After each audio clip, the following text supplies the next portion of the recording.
which is really nice. Nice. So They're not good, but we'll pretend that they are. they're art.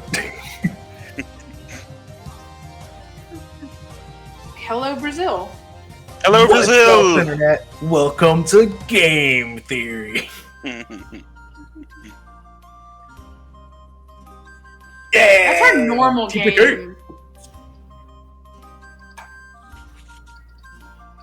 We'll just Everyone blip it from dies. existence. It's... The whole world is just really bad.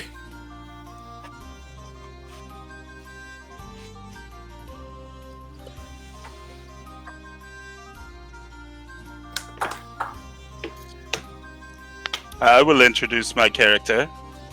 Yeah, cool.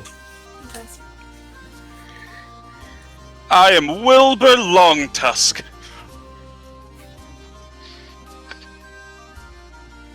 I am a walrus man.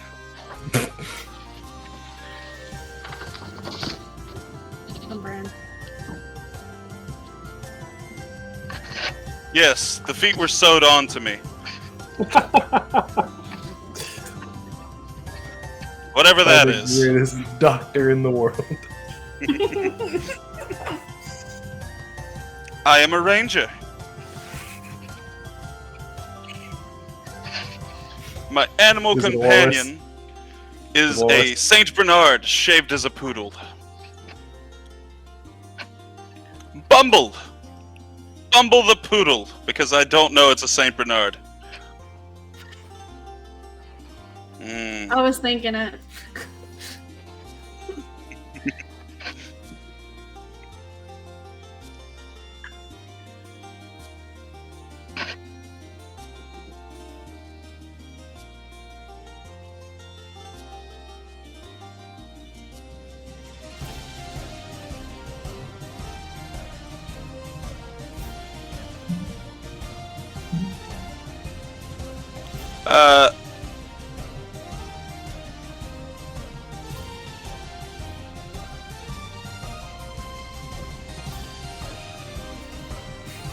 Yes. Apparently they can't hear you on Twitch. I'm in Discord with Jesse and Brad too, so. Hi Jesse, hi Brad. I can't hear me, but it's fine. I'd be careful, they're currently spooning. Oh, that's good. That's not. I mean, at least they're not forking right now. That'd be weird. All right, check now. I'm not asking. They're absolutely losing their shit on Discord right now. Cool. All right, so are we good? Do you think? Give me a something. Let me know if you All can right. hear him. Yeah, he's got me. All right, cool. All right, so are the walrus men, are they a normal race in this fantasy world, or is that something rare? Sentient walruses, yes. Ones with feet, no. Okay, all right. Now the other sentient walruses, do they speak common? They speak blubber. Okay, all right, cool. Blubber nuggets. So, are you regarded with any sort of do people like you or not like you typically? I guess. Surprisingly, they like me. Okay. I own and run a chain of restaurants called Wilbur's Waffles. Nice. Yeah. Do you flip them with your tusks?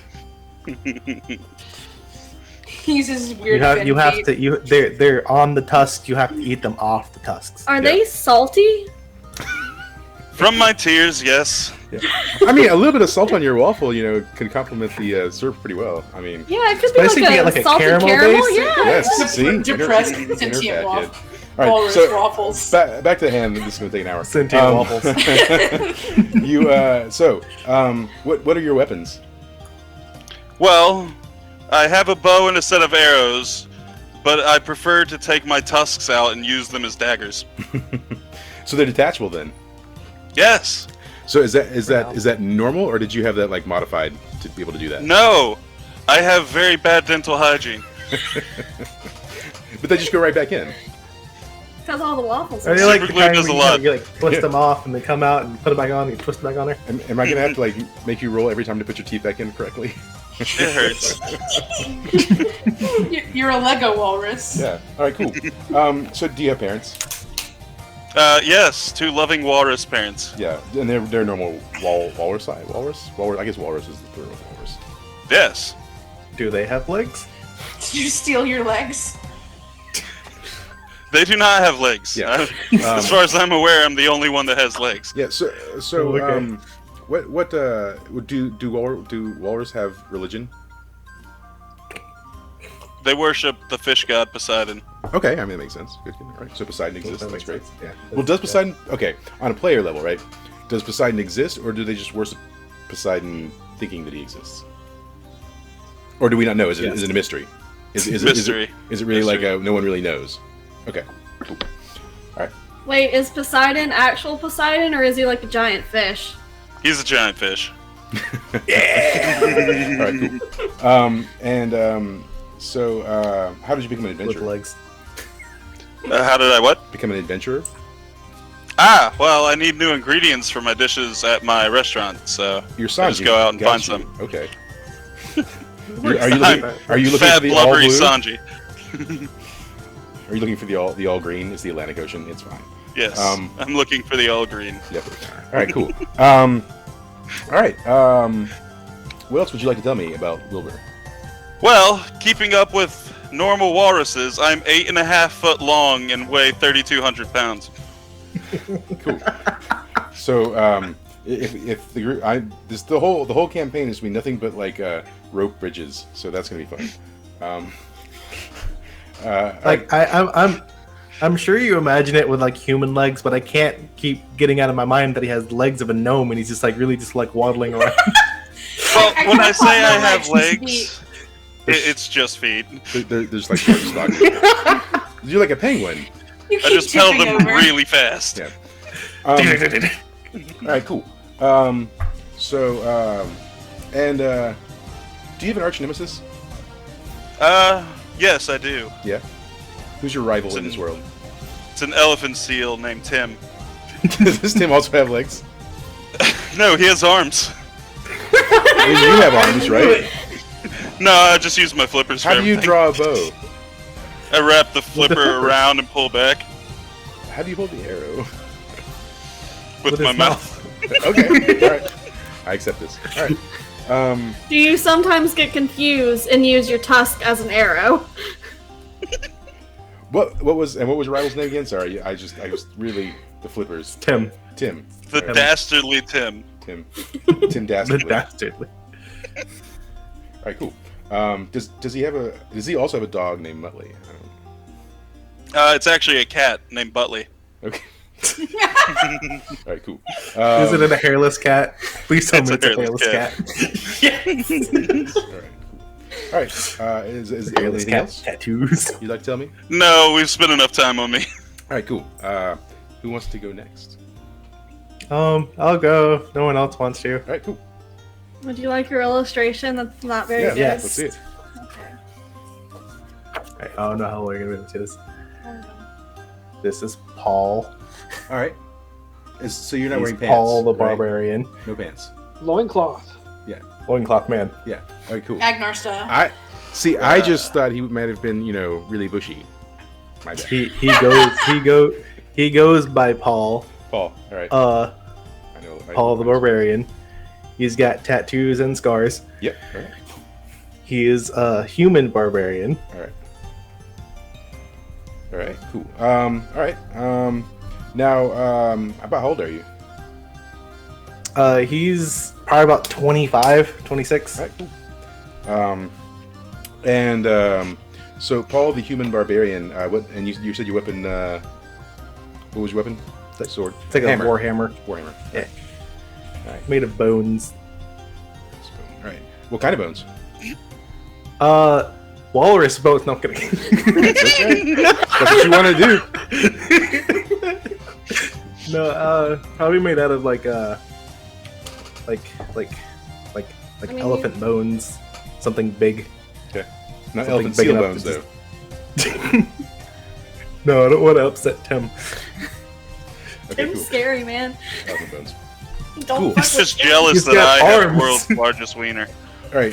So, one thing about barbarians in Dungeon World is typically, now it doesn't have to be the case, but typically they are from somewhere that is not the norm, right? They're usually sequestered away, and then they sort of emerge into the world. So, is that the case for your barbarian? Yeah, he grew up in it's like a very small, in the outskirts wasteland village. Okay. They have different names for things. Okay. Like what kind? I mean, give me an example. So, such as if you were going to like walk down the road, I don't know why you'd be walking down the road, but and you see a rhino, it's not a rhino. That rhino is called Horn Devil. Okay, all right. So it's just a very very literal way of speaking, I guess. Yeah. Yes, and maybe a touch of mythology or mysticism. You know. Untrusting of the unknown, maybe. He has an accent. It's a little weird. Okay, all right. Now, why leave the village?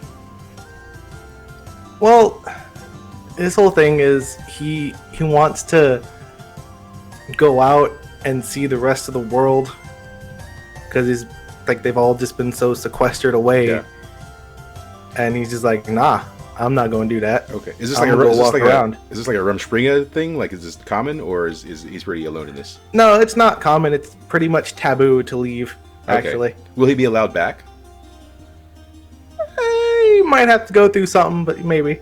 Okay, all right, cool.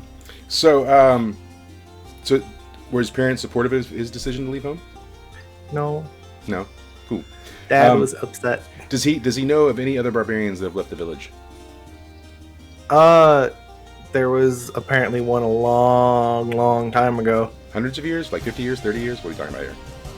Probably about 100 so years. Okay. Is this person typically not talked about in the village then, since he left home? Not really. It's pretty much just a story of saying, don't leave. Yeah. Because if you do, you might never come back. And what's that guy's? What's that person's name? He was known as Dave. The Barbarian. Cool. Dave the Barbarian. Cool. Now everyone's last name is Barbarian. Yeah, well, sure. Not Schwarzenegger. No. All right, cool.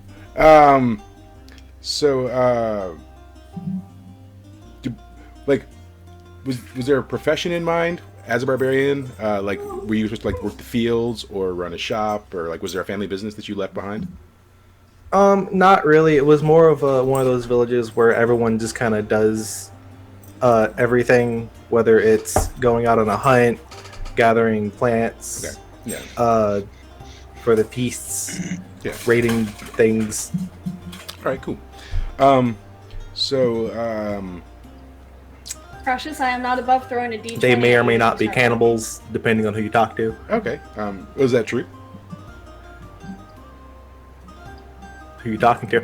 I'm talking to Paul. Okay. Yes. Has Paul ever? Okay. All right. Cool. So Paul has eaten a person before. Now, do they eat their own kind, or only like people who sort of wander? If you wander into the village, you're probably going to get eaten. No, that makes sense, right? I mean, that's not untypical for tribalism. All right. So, anything else you would like to tell me about Paul right now? Paul's not his real name. Oh, okay. What's his real name? So, I'll tell you that when everyone's not listening. Okay, all right. You can, well, it can just come out in play if we want. Okay, that's fine. That's fine. Yep. All right, cool. And anything else? Do you have religion? No. No religion. All right. No, cool. Things. And how long has it been since you left the village? Not very long. It's only probably been a couple of months. Okay. All right, cool. Good to know. All right. So something else I will tell you guys, as you're listening to everyone's introductions, it might behoove you to take some notes because at the end of everyone's introduction, we're going to do what's called bonds, and bonds is going to be the way in which you know the other players, right? So you're going to come up with a way. Now, there on the right-hand side of your sheet, there is a section called bonds, and they have some suggested bonds. You can use those, or you can make up your own, right? I think for the most part, in a lot of our games, we've gotten to the point where everyone just sort of makes up their own. But for the sake of convenience and ease, you can use those on the side. I fill mine in. Yeah. So I feel like strange and confusing is a pretty good way to say Wilbur. That Yeah. works. So, and we'll resolve those once everyone's introduced their characters. So, all right, who wants to go next? I can. All right. All right, my name is Amaris. I am a tiefling female bard. I am tall with Tiefling. silver eyes. Daddy issues. Got you. Well, I guess I don't stray that far from Melody now, do I? Right. Burgundy hair, poet shirt, leather pants, Yeah. horns, red pink skin. She's 50 years old. Tieflings typically live to be about 150. Okay. All right. So she's still pretty young. So you're like basically the equivalent of being in your 30s, mid 30s as a person. Yeah. Younger, early 30s. Anyways, so all right. So what kind of weapon and instrument are you using? I am using a songbook that in a forgotten tongue, and I'm doing the bow this time with the short sword. Okay. So I will also be using dexterity. Yeah. Right. Yeah. All right. Tieflings. Is that how common is that? It's fairly common. This is a weird world. Okay. All right. So lots of tieflings. Yeah. Cool. So it's not uncommon to see tieflings. Yeah, I mean they're not everywhere, but like people Yeah. know what they are, and they're it's not like the record scratch where everyone turns around and goes, "There's tiefling in here." Yeah. Yeah. Except for the people with fetishes, that's fine. I mean, maybe. Oh, But, is there a I mean, I am a tiefling in part, here? so yeah, that's a different. Yeah, that's a different sphere. Or maybe in this world everyone's repulsed by tieflings. They're like tieflings. Ugh, In gross. a bus. All right. Cool. I just figured it'd be something other than a elf or a Yeah. human this time. Yeah. Well, so typically I don't ask for people's alignments. You're totally free to give it to me. But if you give me your alignment, then I expect you to play it. All right. Okay. And I'm leaving it off this time. yeah, that's why. Because people will always give me their alignments, but then they'll do Well, something outside you of the gotta alignment. remember that before I always had chaotic neutral so that I could develop the Yeah. character as it goes. Chaotic Neutrals to do whatever I want. Yeah. I don't think I've ever done anything other so than that. so 'cause everyone in all of our games is chaotic neutral mostly. mostly, unless we get a couple people that like to be the lawful dickheads, but Hey, Code the Bold loves everyone and just wants to spread communism. All right. and also I call just my want- character a whore and throw a cape Because at she me, but doesn't whatever. wear clothes. I just want to be an evil wizard and destroy everything with Lawfully. Yes, lawfully. Well, I mean, there's what lawful evil. So it's Lawful Yeah. evil just runs off a strict set of codes that just happen to be bad for everybody else. right. They're usually politicians. No, come on. What are we talking about? Not in America. You just don't want to get canceled. A fantasy world. Where did your mind go? Yeah. Yeah. So. Gotham. All right. So you're 50, but that's still even though that's not that old for a tiefling, that's still a long time to have been around comparatively to a lot of people. Yeah. So why leave home? To be honest, she found this book of the forgotten, the songbook of the forgotten languages and stuff like that, and she just really got interested in spells and magic, and she wanted to learn more about that. And her family was annoyingly sportive and like, go chase your dreams. They were hippie tieflings, so Yeah. Okay. Cool. Yeah. They're smothering you with love and support. yeah, Yeah. so gross. Yep, Yeah, terrible. man. Yeah. That's hard. Go That's chase cool. your dreams, bro. They had all the they had all that halfling pipe leaf. Yeah. Cool. All right. Those So shrooms. how's barding been for Amaris then? I mean, decent, like you said. You know, Right. so- Yeah. it's a bard and it's a tiefling, so it goes kind of hand in hand. Okay. I think it'd be really great to have a bard who's like a battle rapper. We had something Yes. kind of like that. at We one point. did, yeah. That'd be really fun. So I mean, Ted's close, right? So. Well, I was talking about the Battle of the Bards. Oh yeah, we did character that an Daniel all played, bard yeah. game one time. and that Yeah, was- with the secondary. Bada Yeah. boom boom, bada bing Yeah. boom. And it was Ah. all so it was they entered a battle of the bands, but the battle of the bands was like a legit battle, right? Nice. So, but all right, cool. So, tiefling bard, parents loved her. Pretty good at barding. There's a person who like routinely shows up at your performances and heckles you. What's this person's name?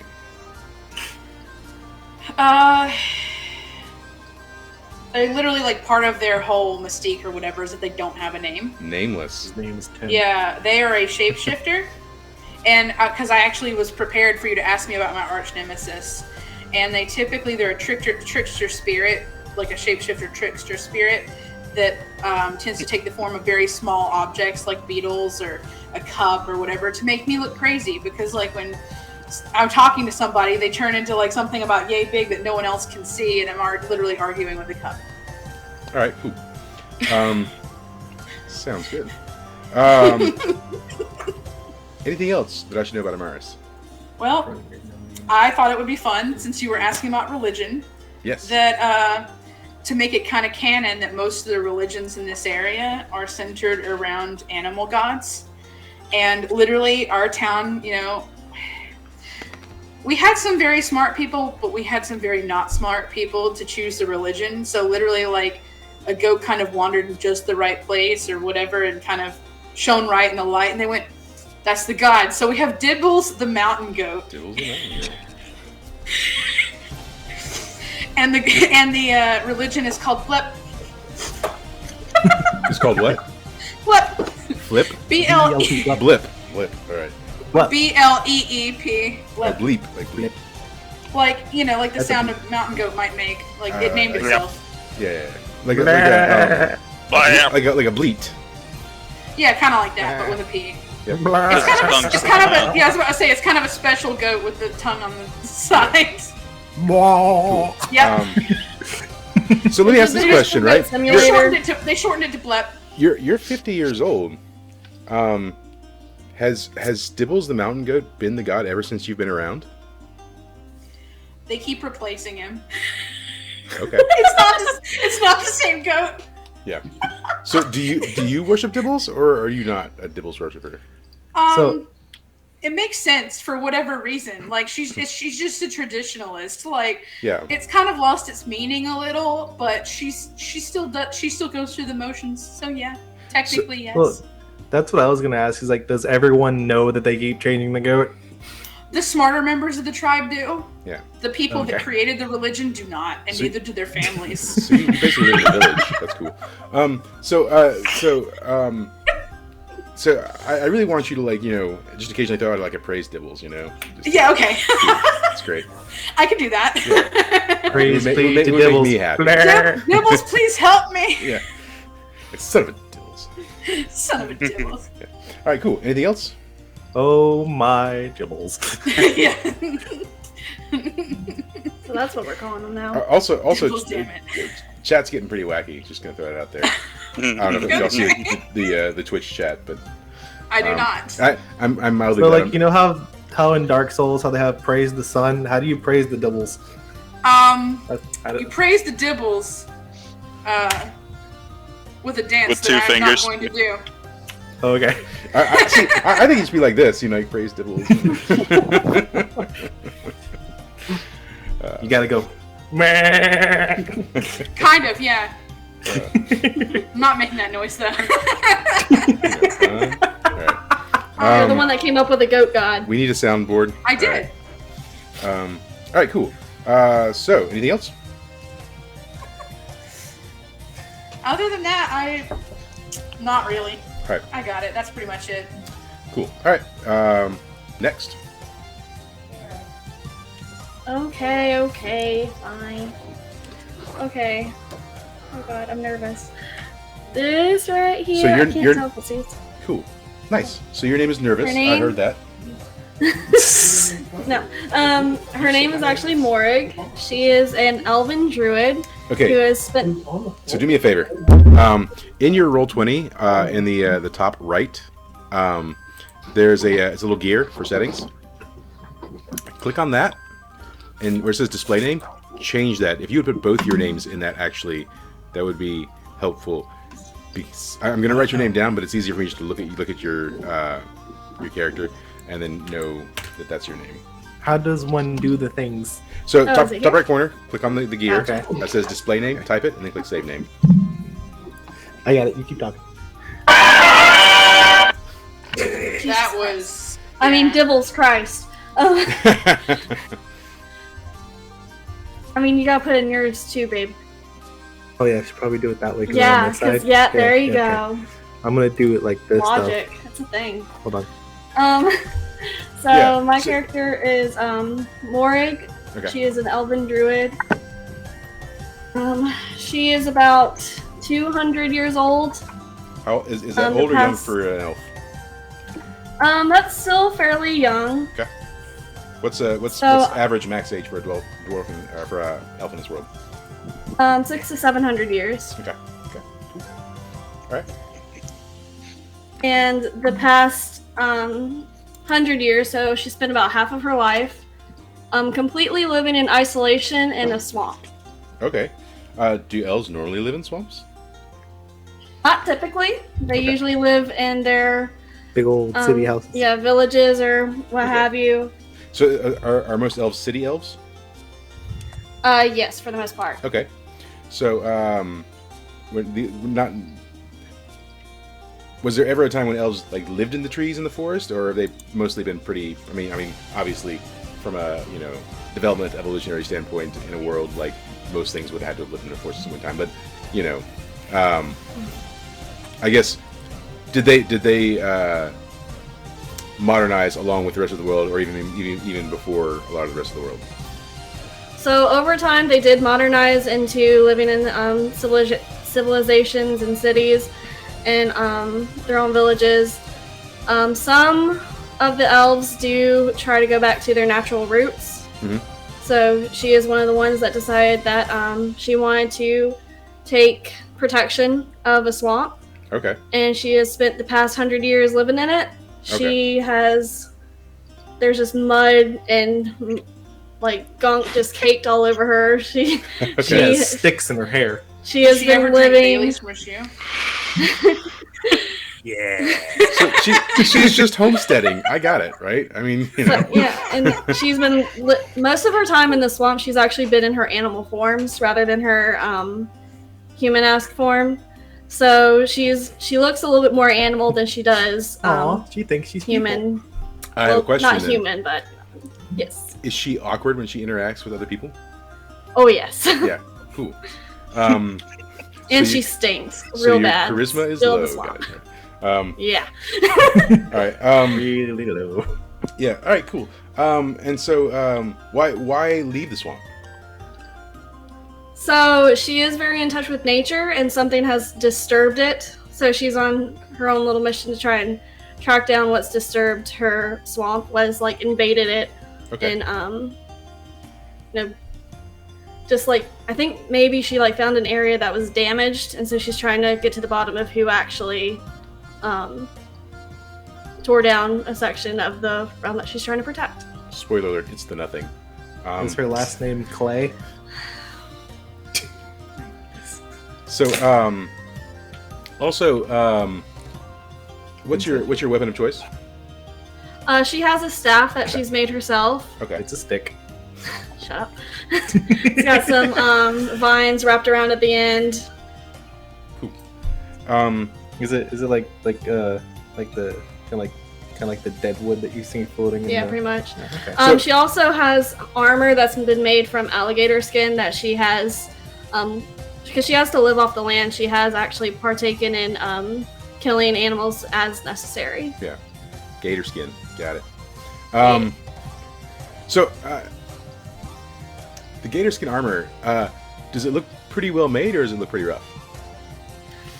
There are sections that look better than others. I Yeah. mean, it was definitely a learning process when she made it. She doesn't try to kill animals unnecessarily, so it was pretty much a one gator and done sort of Okay. situation. So, but mostly your character looks homeless, right? That's what we decided here.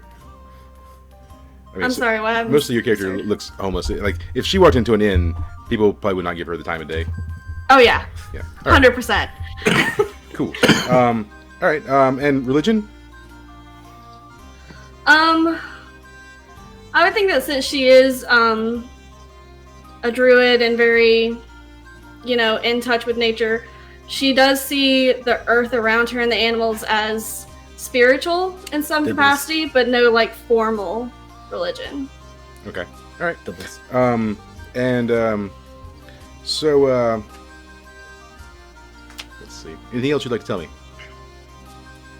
I'm gonna go over her beast shapes or No.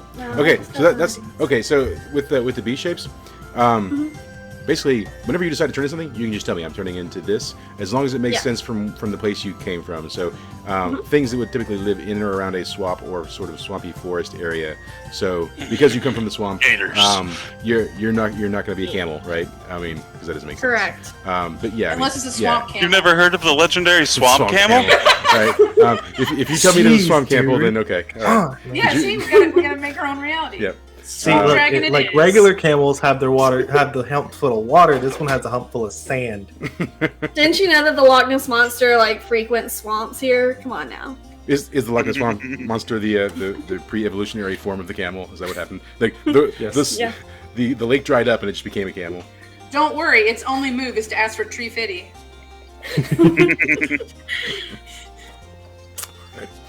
All right, cool. I'm new about tree fitting. All right, anything else? No, I think that's pretty much all there is about Morg. Okay, She has cool. a cape. Cape. All right. It's just entirely visible. Do you have a cape? Yeah, kind of. She has like a little cloak that she's made. She has most of her armor is alligator skin, but she does have like bits of like beaver as well. So she's just kind of made clothing, but it's not too much to talk about. Okay, Just cool. like have Well, a yeah, cape I mean, because because it's not cool. the Incredibles taught me the capes are bad, so that's I just have to remember that. In fact, I'm gonna write cape. It's mostly torn anyways. It'll just fall apart if it gets stuck. Nope, it's the one part that's actually sturdy. All right, cool. All right. Let me ask this question. What is the thing that Morag is most afraid of? Swamp camel. Better than swamp beaver, I guess. Oh no. I guess something terrible and something poisoning the swamp that she's like devoted her life to protecting. Okay, So having that destroyed would be yeah. All right. like that's the biggest fear of hers. All right. Cool. All right. All right. Then that just leaves us with Derek. Derek the cleric. What up? Hey guys, so he's a dwarven cleric named Stockleg. He's Stockleg. about Stockleg. Yeah, he's about 200 years old, which is about halfway done with a dwarf. Okay. All right. When he was younger, he always liked being outdoors better than being in the city's underground. So on a trade route, they were attacked by some goblins, good old goblins. They were losing. Dwarves were dying, and then he felt a blessing on his weapon. And when the fight was over, he had this emblem of his god seared into his forehead, which is a wandering dwarven god, which is very rare, which is a boot and a mace. So he has a boot and a mace seared right in his forehead. Is it It's pretty? boot time. Is it pretty noticeable then? Oh, yeah. Yeah. I No, mean, and he's hairy, but not on the forehead hairy. Yeah. Okay. All right. So I have to ask: is that a common? Is that a common god? It's known, but it is Okay. one of the every dwarf knows it, but it is not a very common god. Okay. Dwarves don't wander. So since then, he just wanders around looking for adventure and fun and drink more ale, the better. Yeah. Okay. Cool. And what's your weapon? It is a mace. Okay. Where did you get the mace? It was just the one he had that's Okay. was blessed by the god. And he's a normal dwarf, so he carries a shield and chainmail, and he's fully Okay. equipped out. All right. And so yeah, I didn't know if the mace was like passed down to his family or anything. No. Nope, All right. just a good, sturdy dwarven mace. Okay. Just a can of mace, just running around spraying people on the eyes. I was thinking that too. Yeah. Sprays it, and hammers just fly out of it. And I want to see magical taser. it's a ranged weapon. It's a can of maces. No. All right. Cool. So bag full of cans of maces. So the who attacked the dwarven party? Did you say? Just goblins, goblins. right? Fucking So, goblins. Was there any verbal exchange with the goblins when this happened? Not really. Okay. And did he manage to kill all the goblins, or did? When they were done, yes, his troop lost a lot of people, but the goblins were run off, and most of them were Okay. killed. But not all of them died. No. Okay. Cool. All right. So after that, you said he made a decision to basically not return with the Yep. other dwarves. Did he tell anyone that, or did he just wander off? He told the dwarves. I mean, once they saw he had the symbol, it was kind of known. It wouldn't. Yeah. Okay. So when you are blessed, it's common to venture out. Well, for this god, Okay. Yeah. Okay. even followers, yes, they venture out. Yeah. Okay. So has he ever found any other dwarves blessed by the same god? Not blessed in the same way, but followers of the same god, and they travel Okay. together for a while and go their own way. Okay. All right. What is like? Do you have like a holy mission of any kind? Just travel around, wonder, and tell stories. Okay. All right. And seeing a Since- walrus man with legs looked to be an awfully good story. Yeah. So since then, so how old was Stockleg when that happened? He was very young, so like probably like a teenager. Okay. So he's been wandering for quite a while. Yeah. Okay. Has there ever been a time where Stockleg has been taken to an inch of his life? Yeah, I mean he's a warrior. He fights. He's been mortally wounded a couple times. Yeah. All right. And semi-mortally wounded. Yeah. So,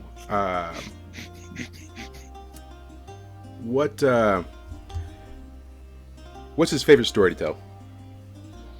Favorite story to tell? Well, he's a good embellisher. So, the time where he killed like 50 goblins by himself in the siege of some human city, Okay. and they were not just little goblins. They were like, Like hobgoblins or something. 100-foot oh goblins. yeah, like goblins that were like 3 times his size. Yeah. So does he have like- sort of a deep-seated hatred of goblins?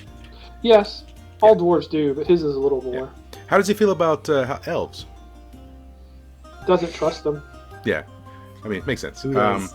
But So- he's seen more elves than most dwarves, so he's Yeah. not hateful. He just doesn't trust them. Right. Cool. Now, does he have parents? Not Parents alive for the anymore. week. Yeah. Okay. I mean, he's a dwarf. He has family relations everywhere, Right. but yeah, All right. And are pretty much all dwarven cities basically underground? Is that how that works? most of them they Yeah. have like trading outposts on the surface, so Yeah. like small outposts, but most of them are underground. Okay. And are they pretty widespread? I mean, like, is there like a dwarven town sort of within close proximity to most other towns? In around mountains, definitely. Okay. So, but not in the desert or maybe by the ocean necessarily. Nah. Okay. All right. Cool. And what else would you like to tell me about Stockleg?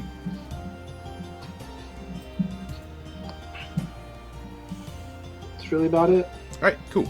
And I ask you, just as I was asking everyone else, if you go to the top right-hand corner of your screen and click on the gear icon, you'll see display name under my settings. If you'll change that to your character's name and click save name, that'll change it here underneath your video, and that'll help me because that way I can just call you by your character's name from here on out. Great, fantastic. All right. So, if you guys want to take just a minute and finish any bonds you have, and then we'll do that. So.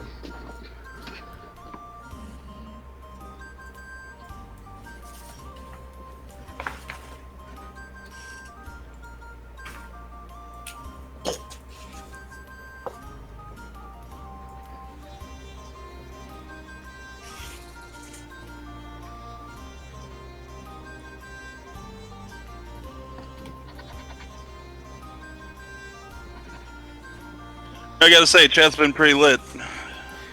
Chat. I'm glad I'm not streaming chat. Actually, It's probably for the best. I'm not gonna apologize either. Oh no, I'm watching it. It's hilarious. I'm just as I'm watching, I'm just like, yep. Glad I didn't stream that. That's a lot of typing. I know you can guess at least one person, but why don't you try guessing the other three? Zach's in there. Nope. Jesse, no. Nope. Not Zach. And Jesse's in there. Jesse's in there. That's Spec Ray. Man, this stream really be hopping. Who is Sippy or Slippy? That's my cousin Johnny. Johnny. Okay. And then Yes. Brad's in it. I see Brad. Yes, Bisky 7. Yeah. And so that's all I see though. And you, I've seen you in there, obviously. Obviously. I've got to keep this train rolling. I was gonna say, don't mess with her. She'll stay up there if you don't pick her up. We now have a sixth player. All right, cool. She's the dog. Destroyer of worlds. Yeah, makes sense. Jesse wants the dog. Fuck everything else. Just like I mean, he's been trying to give her to our wishbone DoorDash clone up to the No. screen. I know you're kidding. Shut up, Jesse. This is my child. All right. So is everybody ready for bonds? Yep. Okay. Yeah. No objections. Great. Sure. Who wants to do bonds first? You don't have to do all of them. You just have to pick one. Well, you can pick up to 4. Okay. I did all 4 of them. Yeah, which is fine. So I guess I'll since Danny went first, I'll have Danny go first again. All right. Well, I know Paul because I met Paul and he gave me long pig recipes. Long pig? Yes. I don't know what it is, but it sounds like it might be delicious. Paul, what is long pig? So a long pig is a pig that's long. Pretty obvious. Yeah. Well, so how do you prepare long pig? Is it like So a Dachshund pig? So It's a you hot prepare dog. long. You gotta cut it long ways first to get it. Fillet it. Yeah. Okay. You get the bones out. Yeah. Okay. But once you get the skin and the meat and everything, you take the meat and you put it on the grill, or where they have a grill. It's kind of like a weird pan that we use, but you season it with the blood of your enemies. Yeah. I mean, now it has to be enemies, right? So this can only happen. Yeah, it when has you- to be your enemies because if it's your friend, Spitefulness. it's if you season it with the blood of your friends, you're not gonna have any more friends. So it's We prefer homemade, but store bought is fine. it's a celebratory dish. Yeah. Now you're just like at the local like open market, and there's a jar and it says blood, and in parentheses it says of your enemies. Yeah. All right. It's cool. it's the irony taste that gives it tanginess, you know what I mean? Yeah. Okay. Cool. It gives an earthy taste. I got you. Yeah. That's fine. All right. Cool. All right. So what's next for Wilbur? So I've noticed Amara's talking to herself a lot, and she's a little crazy. So I might stay on her good side. Okay. All right. I sense a pattern. Yeah. Amaris, are you aware that Wilbur thinks you're crazy? Most people do. All right. Cool. All right. So that's Thanks to normal that then. damn no-name shapeshifter. Yeah, that's fine. All right. What's next? Morig refuses to share her gator tail recipe with me. Oh, more egg. Why not? I mean, sometimes it's really lucky if you can get a sentence out of Morig. But secondly, half of the herbs that are required are from her swamp, and she ain't gonna share that shit. Yeah. Okay. And Don't also, you come in? probably Mori only eats gator when it's absolutely necessary, and Wilbur obviously just wants to serve it to patrons. You know. Yeah, she doesn't want to start a hunt going on. Okay, Yeah. she's here to What protect her animals. She What doesn't are you wanna put on- doing in my swamp? Yeah. All right. Cool. Yeah, Donkey but- companion. I got it. Yeah, talking donkey companion. Yeah. All right. What else? Anything else? Well, since Stockleg's a cleric, I occasionally have him help make our kosher line of treats. How does Stockleg make them kosher? He Stockleg. says they're kosher. I can sanctify them. Yeah. He spits on him and Do you- says a prayer. Do you charge a fee for that? Yeah, it's the first taste. Yeah. Okay. All right. Cool. He just claps and goes, Yeah. Shalom. All right. Well, that's good then. All right. Who wants to? Well, we'll just go down the line then. Let's talk to. Did Mori go next? Or no, Mars go next? Okay. Oh, Or Amaris Paul. or- Sorry, Paul went next. Paul. Paul? Yeah. You want me to go Paul? Paul. Yeah, Paul. Paul. Okay. So, Stockleg, I just used the Yep. normal ones on here. So it just is puny and foolish, but is amusing to me. So, Stockleg, do you know that Paul judges you for your diminutive stature? Yeah, he's a young whippersnapper. I pay him no heed of mind. Okay. He's like 7 foot tall. I mean, you can't. Everyone's short. All right, cool. Now, do you bear any sort of ill will or resentment for his opinion of you, Stockleg? No, because he's a young whippersnapper. Okay. Okay. Human will be dead before I even blink an eye. Yeah. Sounds good. All right, who's next? Wilbur's ways are strange and confusing. I can't believe it. He's a walrus with legs. It's not even legs. It's just feet, and it's just weird. So honestly, I feel like for Paul, everyone's ways are probably pretty weird. Yeah, but this one's kind of odd. Yeah. As far as he knows, this is what he would know. He would call a walking big tooth flopper. Yeah. So all right, cool. So Wilbur, are you aware that Paul thinks your ways are weird?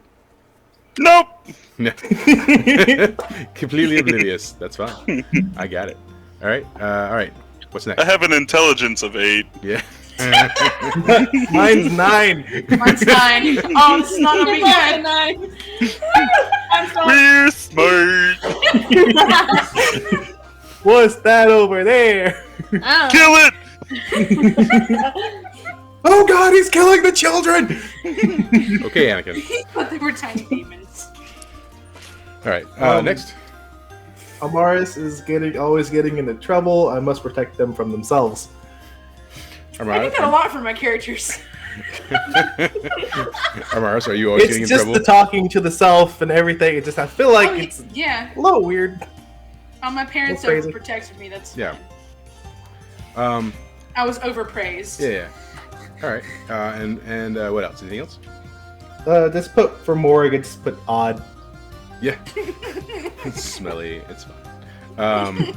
Just weird. Yeah. Like he doesn't notice the smell because most of his entire they don't have a bath. Yeah. His hair is long and matted and they don't know. Paul probably smells too. Yeah. Yeah. All right. Yeah. Cool. They don't have baths. Yeah. Cool. All right. Sounds good then. All right. Who's next? I guess that would be me. Yep. All right.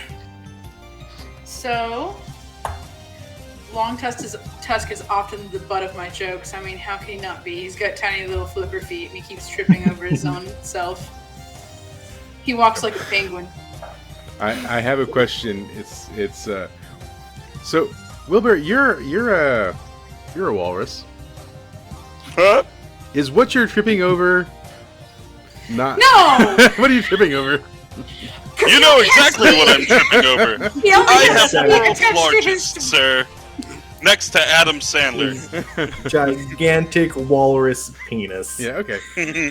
That's what I figured. It's like I have 2 tails and a That is snail not even trail. what I meant. That's fine. You said it. I'm sorry. Yeah, it's the runaway train. I know how this I've goes. got 3 eyes and they're all looking at you. That's weird because that one's looking a little left. I don't. I can pee around corners. All right, what else? All right. Well, sorry. Wilbur, do you know she's making jokes about you?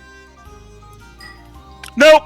Yep. Of course he does. Sounds We good. all have like the lowest intelligence mostly. All right. We're all idiots. Paul trusted me with a secret. Oh, No, Mom said it was my turn to use the brain cell. Paul. On player level, not character level. What was the secret you shared with Amaris? It was my name. That's what I was thinking. Yeah. All right, cool. All right, Yeah. good deal. Good. She seems crazy enough not to talk to anybody else about it. Yeah. All right. What else? I mean, I as your wife know what it is, Yeah, she and knows. I'd be surprised if she wouldn't make fun of you for it.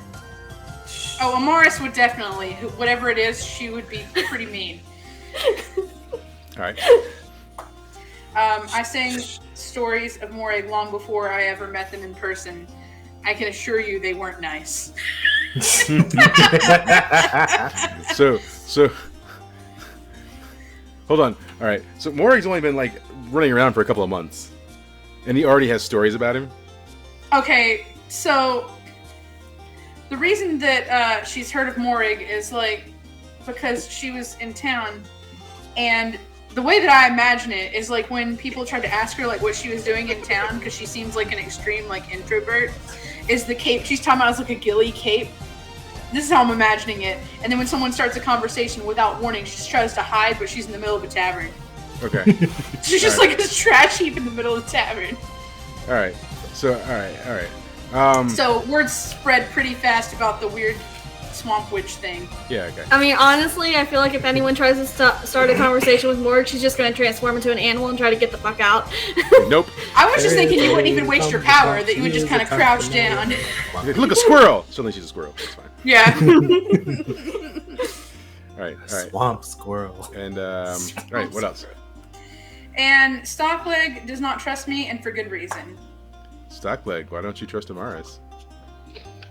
Her whole life is a complete antithesis to what I believe in. She lives by herself in a swamp instead of traveling around, No. adventuring. That's having fun. Amaris is the Not bard. Amaris.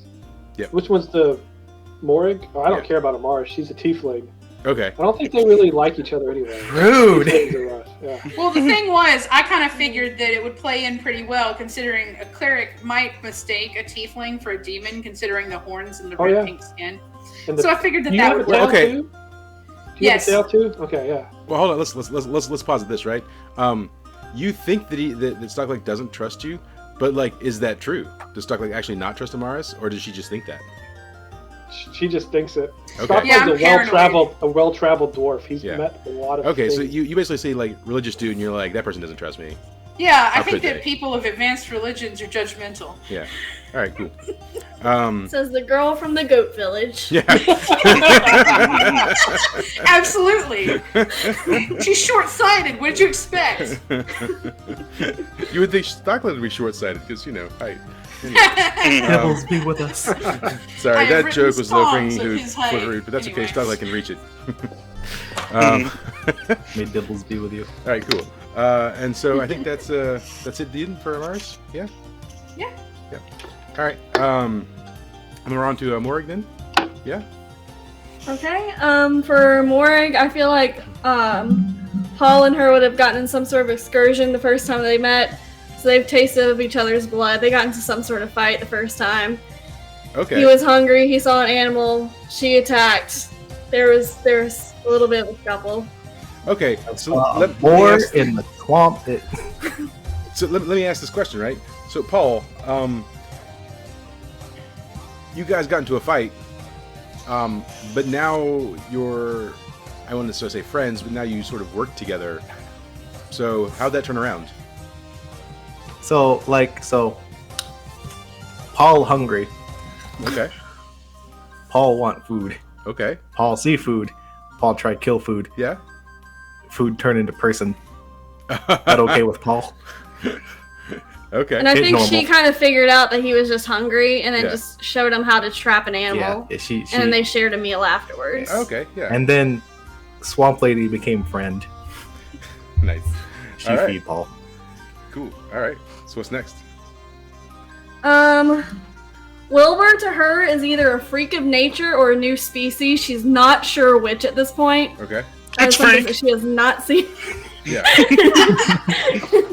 So she's just really confused and like just kind of like watches him and tries to like take notes in her mind about what he is, but still is just like I can't even. Is Morag Loki trying to turn into Wilbur? If she has a reason to, maybe, but right now she can't tell if this creature is even if there's even a reason to be one. Okay. All right. And what else? What's next?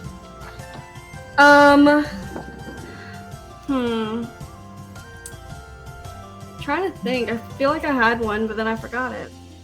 I'll let you know that I have at least 15 inches worth of reason to turn into me. I mean, you know, just 15 inches? I don't think it would be dragging behind you at that point. I'm all feet. He's all feet. Yeah. The feet are at the waist. Oh, I remember the other one. So Stockleg with his brand kind of confuses her, and she does have like some sort of like spiritual understanding. So she's just very confused if it's a good marking or a bad marking, and just trying to feel him out. Okay. And since he doesn't trust elves, she already feels that kind of bit of tension. Yeah. And that leads to her own trying to figure out, is this guy good? Is he bad? Is he a threat? Is he a friend? Sort of. So what is the relationship for elves and dwarves in general? Do elves also not like dwarves as a general rule? So for Morg specifically, she just doesn't associate with people generally. Right. But there was a time where she came from, a town of elves before this, right? And I would think that she would be from one of those like clean, prim and proper kind of areas originally. So for them, they do kind of have a little bit of a Disdain. Yeah, disdain or like some sort of like racial stereotyping of the hill people. Yeah. Fucking racist. All right, cool. Yeah. But I mean, you're one But of what the, can she say? Because she lives in a swamp. you're So one at of the this dirty people point, now. Yeah.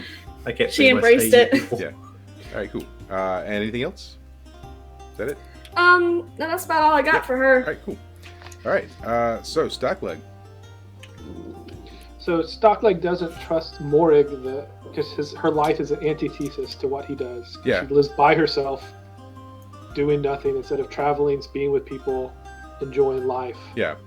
So the human he doesn't care about at all because he's seen humans everywhere and there's nothing new. Yeah. So he decided to travel because of a walrus with feet. He's never traveled with a walrus with feet before, Yeah. so he thought it would be a great addition.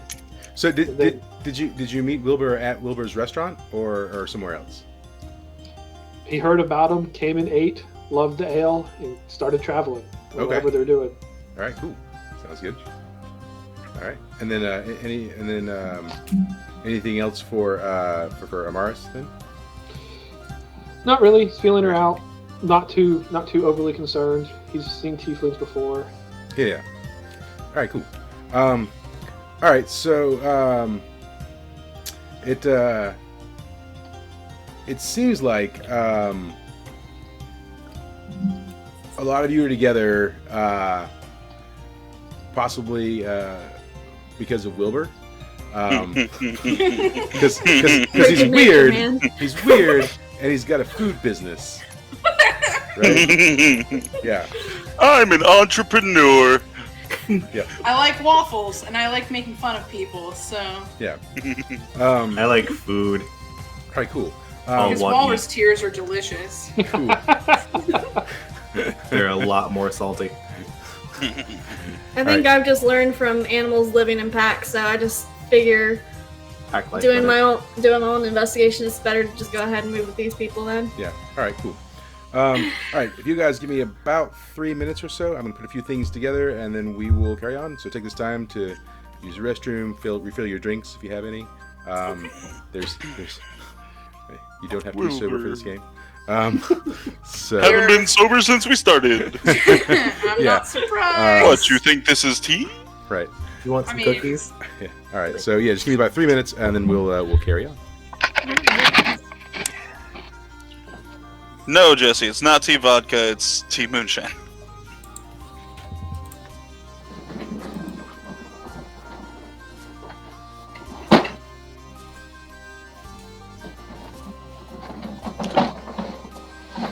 Let the tea kill me! I'm talking to Jesse through not through Discord. There's like a 2-second delay, so he's talking while I'm talking right now.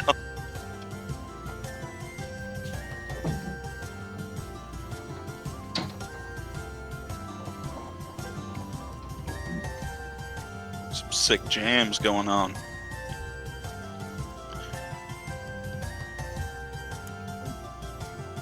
Ooh, actually, you know what? I'll be right back too.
And me, Brad.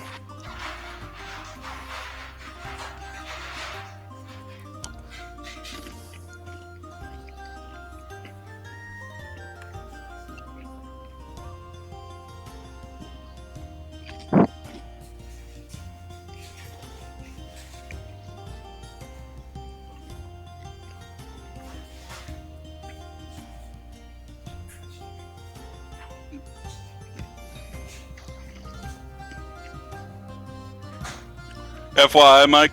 Yeah. They're gonna try and make me crack on camera.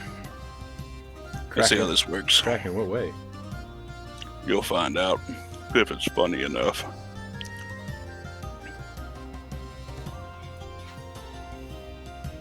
The Rock Erosion was fucking hilarious. The what now? No, and while we have this break, I'm talking to them. Okay. Music note. It's fine, I got ice cream. Oh, if you want to do crack, you can do crack. It's fine with me. I mean, I'm on my second glass of mead. I've drank almost half a jar of moonshine, and now I'm eating cereal. Yeah. Well, my first glass was like half distilled and half regular. The second glass is just regular. So. I do have an entire bottle of blackberry wine in there.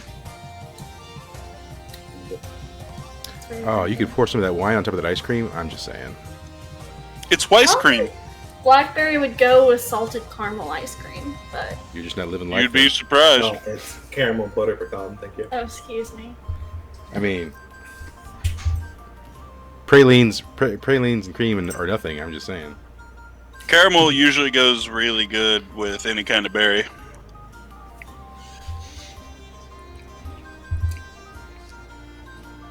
Hey, but Jesse absolutely hates pralines. really, pralines I are don't like think I even know what a praline is. it's a gift from God. So really, it's real simple actually. It's like brown sugar and condensed milk, and then like usually you put like pecans or something in it. But you put the sugar and the condensed milk in a pan, and you basically boil it until it's a particular temperature, and then you like toss in the nuts and you like pour it out into these sort of like little discs. If you ever go to like Savannah or Charleston or one of those places and go into the candy shops, they're like giving it out for free, giving out like little taste samples. The pralines are delicious. I sometimes keep forgetting that we're all kind of in the same state. So it was like, wait, how did you know? Yeah, no, everyone here is in the upstate actually. Cool. Are we? Yeah, he was Make freaking out earlier because he sound thought that thunderstorm was going to knock out our internet. Ooh, that sucks. Yeah, it was like, what the fuck? It was really loud. True that, Jesse. True that. Yeah. I'm fortunate. So we do a Thursday game, and everybody in my Thursday game we all work at the same company. For better or for worse, I guess. It's good team building. Yeah. Sure. Yeah. About that. Except for when the DM walks by and everyone just like gets quiet. Yeah, all the time. Sure. Yeah. You. Recently. Can you help me clean up? Maybe. It's not quite like cereal at 11 o'clock at night. Precious, you are too Yeah. I young. just had one of those ice pops. They're really good. I have caramel ice cream with butter pecan. I'm gonna try not to go into a sugar coma tomorrow. I saw I'm gonna try to go into a sugar coma Thumbs up. tomorrow. I saw a TikTok where they're like, if you wait long enough to make dinner, everyone will just have cereal. Well, That's true. the reason I was saying that is I got dessert and divination tomorrow. Dessert. I did all my stuffs today. I cut the grass and put down My the weed wife was supposed to killer. make a cake for our anniversary, but she didn't. Wow. We don't have a pan. We don't have a cake pan. We have a Walmart. Yeah, Walmart does have cake pans. They're not expensive. Do you have tinfoil? Yes. You can make a very shitty cake pan. Unless I have no construction How- skills. How long have you guys been married? Almost a year. It'll be a year in October. Okay. But that was our anniversary of our first date. So, okay. So my wife and I have been married for Shut up, Jesse. a while, 17 years, and we've been together for like 23. So a few years back, it was our anniversary, and neither of us knew it. And it was like 3:00 in the afternoon. And I'm scrolling through Facebook. It was like, oh, your anniversary. I was like, oh hey, it's our anniversary. And she's like, oh hey, it is. Happy anniversary. I was like, oh yeah. Well, Whatever. she picked a date for it. It's 10/10/2020 was when we got married. Oh So no, it's listen. very rememberable. You think I remember because it's like my wife's birthday is on the 12th of a month, and then my mom's birthday is on the 12th of the following month, and our anniversary is on the 12th of the month after that. So literally 3 months in a row on the 12th we have something.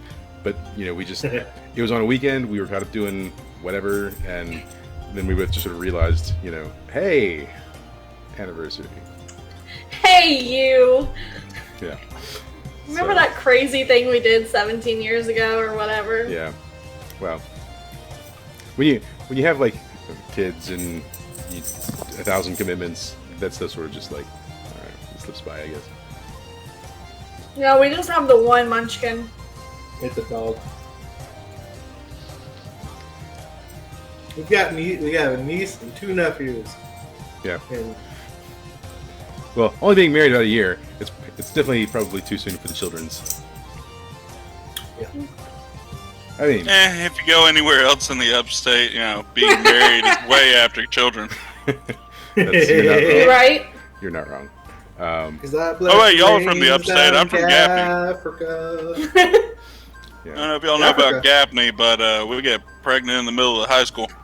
Gaffney has barbed wire on a stone wall around the school, and that's not to keep people out. No, real talk. I was in a computer class for one thing or another, My ear. and for the following 6 months or 7 months or however fucking long I was in there, I just watched the woman get fatter and fatter and fatter, and she just disappeared for 2 months. Go figure. It's weird. Now it's been a minute since I've been in high school, but I do remember people would get pregnant, and while they were in school they get pregnant, but once they had the kid, they just never came back. There's some question in the way to some other place, like it was in the 1950s or something. Well, I don't know. So what's really fun is I had a law class when I was in school, and one of the things they actually talked about was girls would get arrested and then get pregnant, so they didn't have to go to juvie and stuff, but then they'd have the baby and still have to go to juvie. Yeah.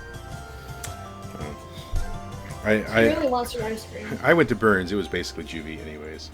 I feel you. I went to Burns. VHS. Yeah. I'm sorry. I was Give you 3 guesses where I went. You said Gaffney. Dormant. So it's Gaffney. Did you say Gaffney? So, all right. So we'll probably go ahead and get started then. Chapman High School. Yep. So. No one cares, sweetie. All right. So you guys are in this town you see before you. It's a nice little sort of quaint town in the northern hills. They want you to think that it's a shithole. Yeah. So your reason for being there is dual purpose. So the forest outside this town has recently been plagued by a blight that's killing off the trees and the creatures in it. Yeah. But more importantly, I mean, that's just happening. But more importantly, it's said that this town has the best baklava in the entire continent. Hell yeah. I like balaclava. Yeah. But there's a problem. A little more baklava. There's a problem. You guys were all in the restaurant serving this baklava, and it seems that Amaris is being held against the side of the tavern with a knife to her throat by a gentleman in a dark hood. What happened? Happy That's not very Tuesday. nice. I don't know. Somebody else tell me what happened. Just get a little kinky. Give me the outside perspective. What happened? Someone need some imagination. Oh no! I was just eating a whole bunch of baklava, and then I heard a weird noise. I looked over to the right. I didn't see anything, so I just went back to eating baklava. Instead of being concerned about the blade to my throat, I had dropped my baklava, so I'm like, oh, my baklava. I'm currently harassing the cook about his recipe for balaclava. All right. So the only one with any sort of observation, Stockleg, what happened? Why is Amaris being held at knife point? Well, the local town people do not like goats, and they heard she likes goats. And milks them. They had an issue with her. So Amaris, you were having a friendly conversation with someone, and then you mentioned worshiping goats, and this person put you against the wall. Is that what happened? Sorry, you literally cut out at the end there. What'd you say? So you were having a conversation with this person, and then you mentioned that you worshipped goats over baklava, and they suddenly sprang to their feet, put you against the wall, and held a knife to your throat. Is that correct? Yeah, I was confused. I was just very confused, and my baklava's on the floor, and it is a terrible day. Yeah. So Goat Simulator is a horrible game! Nibbles, help me! So you cry out about the baklava, not about the guy with a knife to your throat, but Yeah, absolutely. You baklava. like my baklava! So Wilbur, Nibbles, help you! You will get me a new baklava! how do you, Wilbur? How do you feel about the wasting of food? It's not good. Yeah. So you hear her exclaim out. Do you do anything? Yes. Yeah. I reach down for her dropped baklava and begin to eat it. So she's being held at knife point against the wall, and you're just you just walk up and you're like, oh, baklava, all right, delicious. Baklava, my favorite. Morag, what do you do? So, Morag hasn't ever had this stuff before, so she's like shoveling it into her mouth with her hands. she sees the guy pull the knife, she kind of freezes for a second, looks at the food on the floor, sees Wilbur grab it, he starts eating it, and she like kind of takes her other hand and starts eating from the other bowl too. And Stockleg, do you do anything? I walk up to the guy and belch in his face. All right, roll. Did you have to stand on your tippy toes? Yeah, I had to stand on a stool. So hold on. Let's How pay tall is see. He Tiefling? picked up a stool, walked it over, He's stood like on it. 5'10", And then right? burst in his face. Yeah, he's probably like average for human height, about 5'10". So you go to the bar, you grab a stool, you walk it over to him, you climb on top of it, and you belch in his face. Is that right? Yes, but it's not like it's a fast climb. It's like a drunken, like... And I exclaim, nice. Yeah. Let's you know what? Give me a charisma roll. That's it'll be 2d6 on your charisma modifier. I just imagine the guy was just standing there like, what the fuck? Cool. All right. But I do that. This is my first time using this system, so that's how you do it. Yep. So do you have a modifier in your charisma at all? A No. +1 or a? No, I'm not very charismatic. Okay. So yeah, that's right.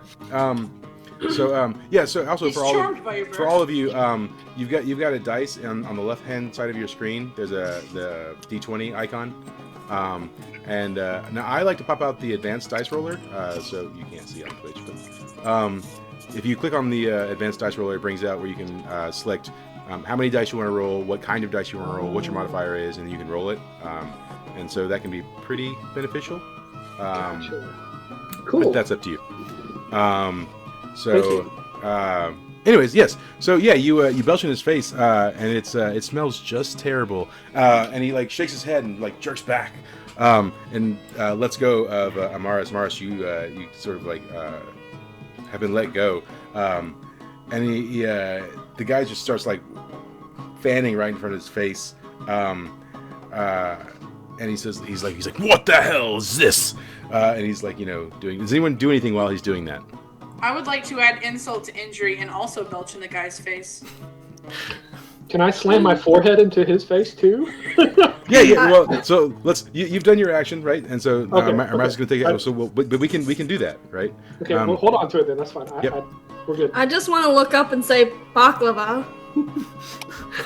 Do you say it correctly? Like you look up with like tears in your eyes, It's like a kid. it's not too great, but Yeah. I'm gonna turn back towards her and be like, Bolshevik. So just so we see the scene, right? he So said, "What the hell is this?" This She's guy's taking answering the question. like I mean, literally Wilbur's standing right there while this is all going on, just eating baklava off the floor. Absolutely huge, by the way. I'm a giant mass of flesh just Yeah. standing here eating baklava off the floor. So Amaris, what you also can belch in his face, huh? Yes, I think it would be fun to do. Yeah. So okay.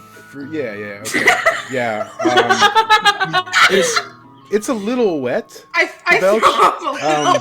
Yeah, you throw up a little, yeah. And it's definitely not the desired thing. When you're doing it, he sort of like is kind of clearing the smell from his face, and he's like re-gripping his dagger, and then stuck like you said you wanted to like headbutt him at this point. Yeah, let's do it. Yeah. So roll on strength then. So just roll 2d6 with your strength modifier.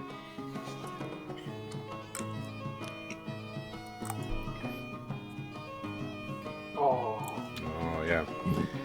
what I missed? Yeah. So, but like you said, you're still standing on the stool, right? And you're a little drunk, No. right? So you go to headbutt, but the stool like pops out from underneath you, and you fall, slamming your face right into the ground. And when that happens, you do take some minor damage.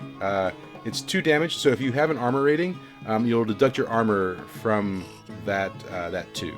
So I imagine you probably at least have 1 armor, maybe 2. No, 0. So I have 2 armor. So. Oh yeah. So you hit the floor, but you're sturdy, so like it doesn't really hurt. But you kind of fall flat on your face on the floor. Wilbur, you're eating the baklava. He just falls to the floor, and the stool falls off. You kicks off from underneath him to the side. What are you doing? I scoop the rest of the bull cavish into my mouth. Stand up, say "You don't waste food," and then smack him. All right, yeah, roll strength. Doing great, guys. So yeah, you go to smack him, and he throws up the dagger, and your hand just goes right into the dagger. The dagger pierces your flipper, and when that happens, you just take 1 damage. Wow, cool. Everyone's rolling terrible tonight, even the bad guys. So yeah, you take 1 damage. So maybe it just doesn't puncture your fin. It just sort of like barely goes right into the surface. It doesn't do anything. I've got 1 armor. At this time, you guys are attacking this guy in the cloak. So at the table adjacent, there's a few more guys there in cloaks. They stand up, their chairs falling behind them onto the floor, and there's 3 of them. They start rushing in, sort of assist their fellow guy there. They're all hooded, but they're all like human-esque in their stature and build. So, what is Paul doing? So, Paul sees one of his friends get hurt after laughing that the guy got bumped in his face like twice, and it was really funny. And then Stockleg fell on his face, and that was also really funny. But then people started getting hurt, so Paul stands up and he rushes over there on all fours, kind of like a dog. And where's Bumble? No one has to say anything. He just takes out the hammer and just starts swinging for the fences. Yeah. All right. So are you swinging for anyone in particular? The one that they were interacting with, or one of the 3 guys that is running towards them? Probably just anybody in a cloak that's not friendly. Okay, cool. So you're just swinging wildly? All right. Let's roll for an attack. So roll on your strength. And that'll be 2d6 plus your strength modifier. Okay. Since we only got 1 thing over here, can we use regular dice? Is that okay? Yeah, that's fine. Okay. Yeah, 2d6. Your papers are over there on My the strength is +2. So it's 6, 7, 8, 9, 10. Okay. All right. And then since you're swinging wildly, roll me a d4, and that will decide who you're hitting. It's the triangles. Oh, triangle. 3. All right. So you're hitting the 3rd guy. The 3 guys are coming towards. There's one to the left, one to the right, and one to the middle. So you're hitting the guy to the right as they're running in. And so roll your damage, and that'll be on your sheet, whatever your damage is. It'll be a d10. Do we have any d10s? They're right there for you. Okay, d10. It's all very organized for you. 8. All right, cool. So how do you hit him? You hit him in the face, hit him in the chest? How are you landing this blow? Yeah, it just hits him in the chest. Okay. So yeah, you hit him in the chest, and it knocks him back over one of the adjacent tables. So there was a group of orcs just sitting at this table, and he flies across their table, it just barely misses like their drinks and stuff. So he flies right across the top. They sort of look up like what's going on, but like their drinks are okay, so they seem okay with it because they're orcs. They like fighting. And he lands on the other side of them. Morik, what are you doing? So, Wilbur ate the rest of the food, so she's a little sad. But she realizes that things have turned a little violent, so she grabs her staff and just kind of whacks the guy that held the dagger square in the back. Okay, so yeah, roll 2d6 on your strength. That'd be a 4. Okay. She tried. Yeah. So you're going to whack this guy, and he throws up a hand and he catches the stick and jerks it forward. And as he jerks it forward, it pulls you, and you fall over Stockleg, who's just trying to get up out of the ground. You trip over his body and right into the wall there. When you do that, you take 2 damage minus any armor that you might have. as you hit the wall and fall over just to the side of Stockleg. So Stockleg, you're trying to get up. She trips over you, falls right beside you, and Amaris, what's happening? So I'd like to make it canon that while all this was happening, I ordered a new piece of baklava to get the taste of pre-vomit out of my mouth.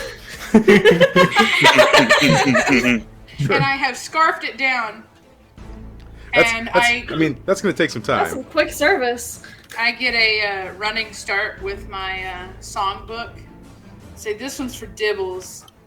And go for, like, I don't know, the one that's closest. Okay, so do me a favor. Roll on Dex to see if you can do all of that quickly, because it's been like seconds. Okay, you do it fairly quickly. But It makes me queasy again. because you've had to rush and like scarf it down. You're gonna take a -1 to your next roll. So Cool. So that's gonna make that a -2. All right, cool. So roll for your attack, I guess. No. Yeah. It's the softest head bonk. No, so yeah, you're running in, and you manage to sort of like, trip on I'm your. sluggish because I'm full of baklava. Yeah, you trip on like there was like a beam that was just slightly up, so you trip on it, and when you do, you fall into one of the orcs sitting at the nearby table, and he spills his ale all over him. His immediate response is to sort of just like punch you, but he's drunk, so he swings and he misses, but then he stands up in this sort of a confrontational manner. While that's going on, Wilbur, what are you doing? I'm going to see this very large orc stand up, and I'm going to waddle over to him, and then try and lay on top of him. So you're gonna walk away from this guy that you just tried to hit and he stabbed you, and do that instead. If I Yes. understand correctly. Okay. All right. Yeah. So I mean, sure. Can you roll a defy danger for just getting away from this guy? Because I mean, obviously he's focused on you. You just tried to hit him. Dex. Yeah. Surprisingly Dexy. Yeah. You're really slippery. I don't know. It's yeah. the blubber. As you go to walk away, right? I think maybe Scary he's just motion. really like there's a lot going on, and he's not sure what to do. He's sort of like you see him kind of like look around, like what is happening? Why is this guy walking away so nonchalantly? Like why are these people on the floor? What is happening right now? Why did she go order more food? He's quite confused. So the other two guys, they arrive to the aid of their one friend. They catch up. And you see them sort of start conversing amongst each other about like what to do, and Stockleg, you've managed to like stand up by now. What are you doing? Well, I think it's a whole bunch of fun for a drunken brawl, but to make this tilt the scales, I'm going to. This is a game question, real fast. It says if you bless somebody's weapon, they get +1 ongoing. Yeah. I don't understand what that means. Does that mean they get +1 to their dice roll or +1? Yeah. Okay, we're gonna bless Paul because Paul's the only one who's not drunk enough apparently to hit somebody in the chest. Yeah. So we're gonna try to bless Paul with the level 1 bless. Yeah. All right. So yeah, you'll roll your 2d6 plus it's wisdom or intellect. Whatever your sheet will say. Yeah, Probably intellect. no. That's wisdom. I think it's wisdom. Okay. Mhm. Yeah. One's wizard and one's cleric, and I always forget. All right. Yeah. All right. Yeah, So. we're rolling horribly. So that'll happen, but it'll come with a consequence. So I think what we'll do is it's gonna like draw some attention. Yeah. So you start. What does that look like, right? Tell me what it looks like when you start blessing someone's weapon. I chant and point. Okay, cool. Say some dwarvish words, Yeah. which sound very like stone-esque. It's not pleasant. Okay. It's not pleasant. Yeah. So are you slightly slurring your way through it too? Let's do it. Yeah. Yeah. Slightly And- slurring my way through it. Yeah. So you start slurring your way through some dwarven words, and so now. And I laugh because I think I'm very mischievous Does- at giving him extra damage. Now, have you done this for Paul before, or is this the first time? The first time I've increased Paul's weapon. Yes, for Yeah. Paul. Yes. So Paul, your weapon just starts to sort of like glow, and you feel stronger. Yeah. How's that for you? a little weird. Yeah, cool. But we're just kind of like glowy weapon means hit harder. Yeah.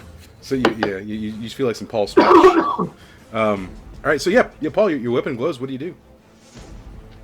Well, the weapon glows. I'm gonna hit some bitches. All right. Yeah. Who do you want to hit? Worked the first time. Well, it worked the last time, so let's just go swinging wildly again. All right. Cool. Yeah. Roll some strength for me. Yeah, cool.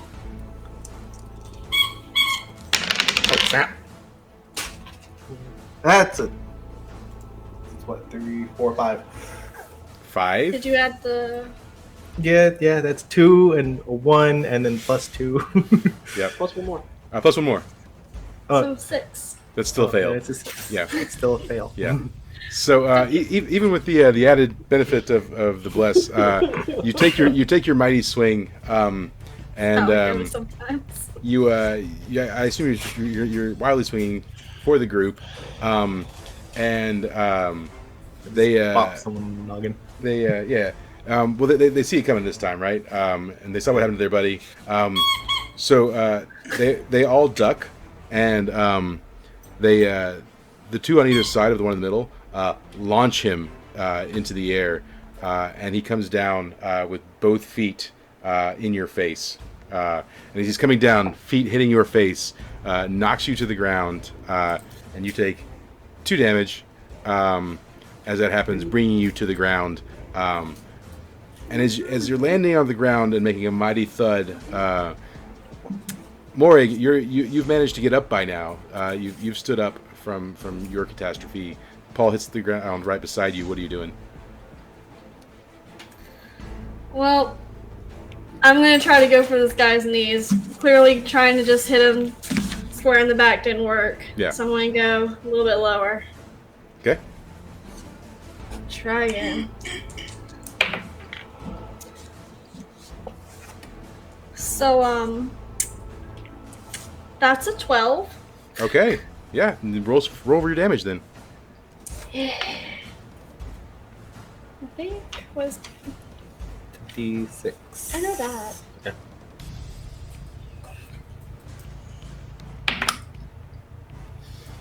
Do I add anything to it? I guess it's just You're straight. straight up. No. It's just So your straight roll. yeah, so 6. Okay, 6, Yeah, well, and then so now because you rolled a 10 plus, you can, if you want, roll an additional D6 worth of damage, opening yourself up to attack. Is that something you want to do?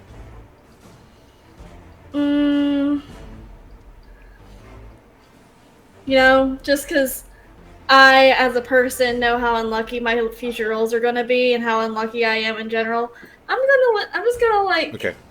be cautionary. I'm not gonna gamble. All right, and here. which of the 3 are you attacking? Still the one that had the dagger. That's the closest one to me. That's the one I see as the threat. Okay, all right.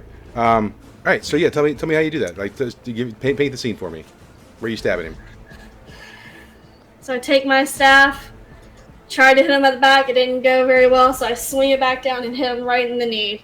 Okay. All right. Cool. Yeah, you definitely knock his leg out from underneath him, and he falls to the ground as he takes 6 damage. And he even drops his dagger to the ground when that happens.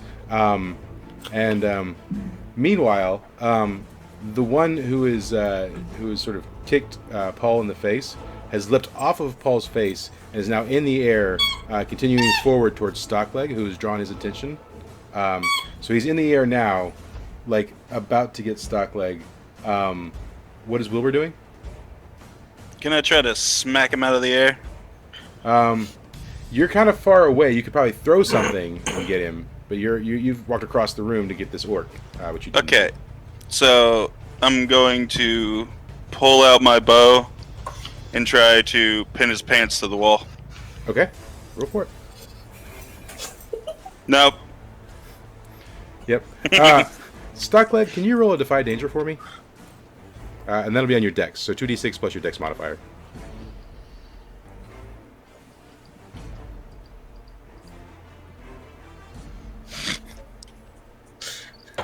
What is up with these rolls tonight? Yeah.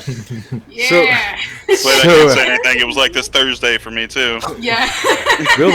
Wilbur's arrow catches be you, lagging. sort of right in the shoulder because he's missed this guy in the air. Wilbur, will you roll damage on Stockleg for me? Shocker. So you'll take 6 damage minus any armor that you might have, but the blow from the arrow knocks you just out of the way. This guy comes down on the ground where you were, so he doesn't necessarily attack you right away. His focus is still on you, but you have been damaged. I hold up my arm and do a pseudo, like, okay, like I did a good job. Yeah, with my fin. Absolutely. Amaris, what's happening? You know what? I'm gonna use Arcane Art and empower the tiny holy man. Okay. Okay, that works. Yeah, tell me how that happens. So, I'm laughing my ass off and at what's going down, even though, like, I was not in a winning position and still am not. And I'm like, I'm not gonna try to hit anybody with a book again. Mm-hmm. And I sing something, making fun of the people in the hooded coats, and Stockleg finds it amusing. So the way that looks mechanically is that you have 1 additional D4 towards your damage. Yeah. So Stockleg, for your next attack, you've just been like shot by an arrow from one of your own teammates. It's knocked you to the ground, but now you feel invigorated by song, and like you're more powerful than ever. What do you want to do? As I stand up, I swing my mace into the shin of the closest bandit to me. Yeah, so that's the guy that basically was coming down towards you. So yeah. Yeah. Smack it right in the shin. Yeah. So roll. Aim for the shin. Roll the 2d6 on your strength then. Yeah, you do. Yeah. So tell me what that looks like. Yeah. I hit him in the shin, and his whole knee bends backwards, and bone breaks, and everything else. Yeah.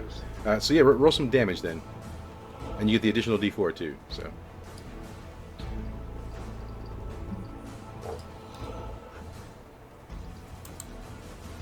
There you go. Okay. Well, so what it is you get a D6, and then you get an additional D4. Oh, it's not just +4? No, yeah, it's a D4. Okay. Yeah, no worries. Let me do that again then. Yeah. Well, we can, yeah, okay. D6, yep. There's my D6. Yep. And there's my D4. Okay, nice. You're gonna So you hit the knee and it bends backwards. You hear the crunch as he crumbles to the ground, and he sort of just like grabs at like his busted leg and just starts screaming and rolling on the floor, and seems pretty incapacitated right now as he's rolling down in front of you. Morik, what are you doing? Morik, hey. Oh, I'm so sorry. Break some stuff. Yeah, right. Okay, things are going a little bit weird. We were a little bit struggling. Looks like things are getting a little bit better. So I think I'm gonna go ahead and try to turn into a crocodile. Okay. Alligator, whichever you prefer. Either's fine. It's a crocagator. It's fine. It's a crocodile. Yeah, you roll 2d6 on your wisdom, I think. So that'll be a total of 12. Okay. So yeah, you become an alligator crocodile. How does that transformation work? How does that look? So her eyes have a little bit of like, you know how when it's dark and the cat's eyes will glow a little bit, that reflectiveness in it. She's got a little bit of that in her eyes, just a couple flecks, so they kind of like glow almost, and then she just transforms. Her hair turns into scales. Her hide just her armor kind of stretches across her arms as she goes into her full crocodile form. All right. And what are the 3 special moves that a crocodile has? A bite. Tail attack. A tail swing, and a death roll. Death roll. Yeah. All right. All right, cool. So as you're transforming, that'll take just that's your move for the moment. So it's going to take just a hot second for you to transform. That's all happening as you sort of morph and change. Paul, have you seen Mori transform before? I've seen her come out of the Yeah. the Okay, but you're pretty aware of what's going on, though. yeah. Right. All right. So what are you doing? So here's the skinny, right? There's the guy that flew over by the orcs, and he's sort of he's sort of like nursing his wounds, but he's definitely getting up. But he looks pretty battered. You've got the two guys together that are being attacked. The one guy that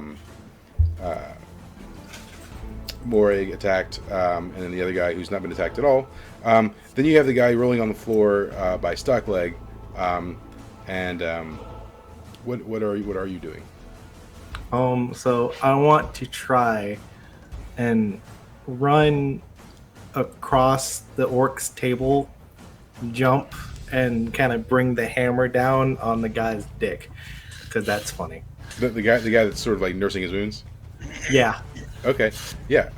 So I'm gonna need 2 rolls for this, right? I mean, you need a dex to like run and jump over the table, and then you'll need a strength attack to actually like. Okay. So strength dex roll first. So That'd be 2d6 on your dex. So dexterity would be +1. Are you using my cup? Yeah. Nope. That's a 4. That's 4. Yeah. So you go He's to still roll. blessed. He's still blessed because it says the blessing for the +1. I don't think it matters. That's still a fail. It'd be 5. Yeah. So all right, yeah, you go to run and jump over the table, but you maybe misjudge the height. And as you're going over, the troll, the orc that was standing up just to intimidate Amaris, you actually like knock him over on the table, spilling all the orc's drinks. And then Sorry, guys. And then you just fall just short of the table. And now all 3 orcs stand up, and the one orc's like, "What the hell? What is wrong with you people?" And You tried to hurt the friend. I hurt the friend's friend. they're not happy in the slightest. So Wilbur, what are you doing? I give a great big sigh and say, "What did I just say?" And then start sucking the table. Doing what? Getting the liquid off the table by sucking it up. Okay. I just wondered why you were sucking the wood. It's fine. Don't waste food. Or Yeah. ale. Yeah. As I go can't down to wait do to- it, I just like smack the orcs. Whatever 2 orcs are next to me, I just like smack them both in the head. Flipper Okay. smack. Roll on strength, I guess. Hey! Or you're a ranger, I guess. Roll on dex, but yeah. All right. Either way, it's a 1. What is your pet doing during all of this, by the way? Well, I never actually told y'all, but he's quite forgetful, so he's been wandering around the bar begging for treats. That makes sense. Cool. So yeah, all right. Ryan, you're trying to smack multiple orcs? Is that what you're trying to do? Whichever 2 are like right beside me. Okay, give me a second roll. I don't have your toy. Also okay. Okay. Yeah. All right. So roll damage individually for them. 4, 5. Oh, And that's as I'm going down and I start sucking the table, so it's smack, smack! yeah. So you smack the one, and he stumbles forward a little bit, taking the 4 damage, and you smack the other one, and he like runs into the table and then like bounces back a little bit, and when he bounces back, he just sort of like back fists into your face, and you're gonna take some amount of damage, not a lot. Just 3 damage, and he sort of like hits you like in the. He boops your snoot with the back of his fist. Oh no. Yeah. But in a very painful way. Yeah. And you can kind of hear him go, "What is wrong with his people? We're never coming here again. The service is terrible. The people are garbage." But the baklava. He's like, this is What's the getting baklava like to die for? 1 star on the review. We don't Oh, work God, here. they're If you food fight with us, bloggers. we'll Kill buy you them. drinks. Yeah. They're gonna leave a 1-star review on Gulp? I know, the whole session's just gonna be one bar fight. All right, it's cool. Okay. What are you doing? Are you surprised? No. Okay. Good old nope. But About to say, at least our disappointment is consistent. Yeah. Got the perfect ending. I'm gonna ask them all to duel me in a cook-off. Oh, I'm already setting up for my next Ole. thing, which is so stupid. Amaris, Okay. What's happening? Oh, is it my turn? You are Amaris, I believe. Yeah. So, I didn't hear you say Morris. So. Yeah, she thought you said Maurice. Yeah, sure. You're Space Cowboy. Maurice I get the it. baguettes. I'm gonna go over to the guy that originally held the knife to my throat, use charming and open, and be like, "Why you hate goats?" So I believe he's like on the floor because I believe Maury hit him with a staff, right? And he fell down. So His okay, yeah, never but that's mind. fine. You can, right? You can take Okay, a plus. yeah. You can take a +1 advantage. And what are you doing? I'm sorry. I'm just... Charming and open. I'm gonna ask him, "Why do you hate goats so much?" Sorry, guys, we found a squeaky toy. So with charming and open, No, that's the sound of me sucking it off he the has table. to tell you the truth. And he's like, I was rejected by a goat one time. I thought it was going to be an easy, well, you know. And Oh, so he's Scottish. Got it. the goat said, no, I didn't even know goats could talk. And he's Oh my like, God. I hate goats and I hate you. He tried to fuck Dibbles. Haven't we all? No! We must give our all to the great Lord Devils Dibbles. must remain pure.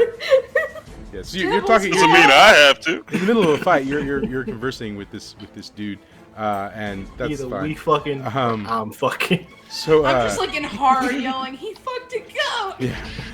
So Stockleg, this guy in front of you is he's pretty just like I said, he's rolling around and screaming.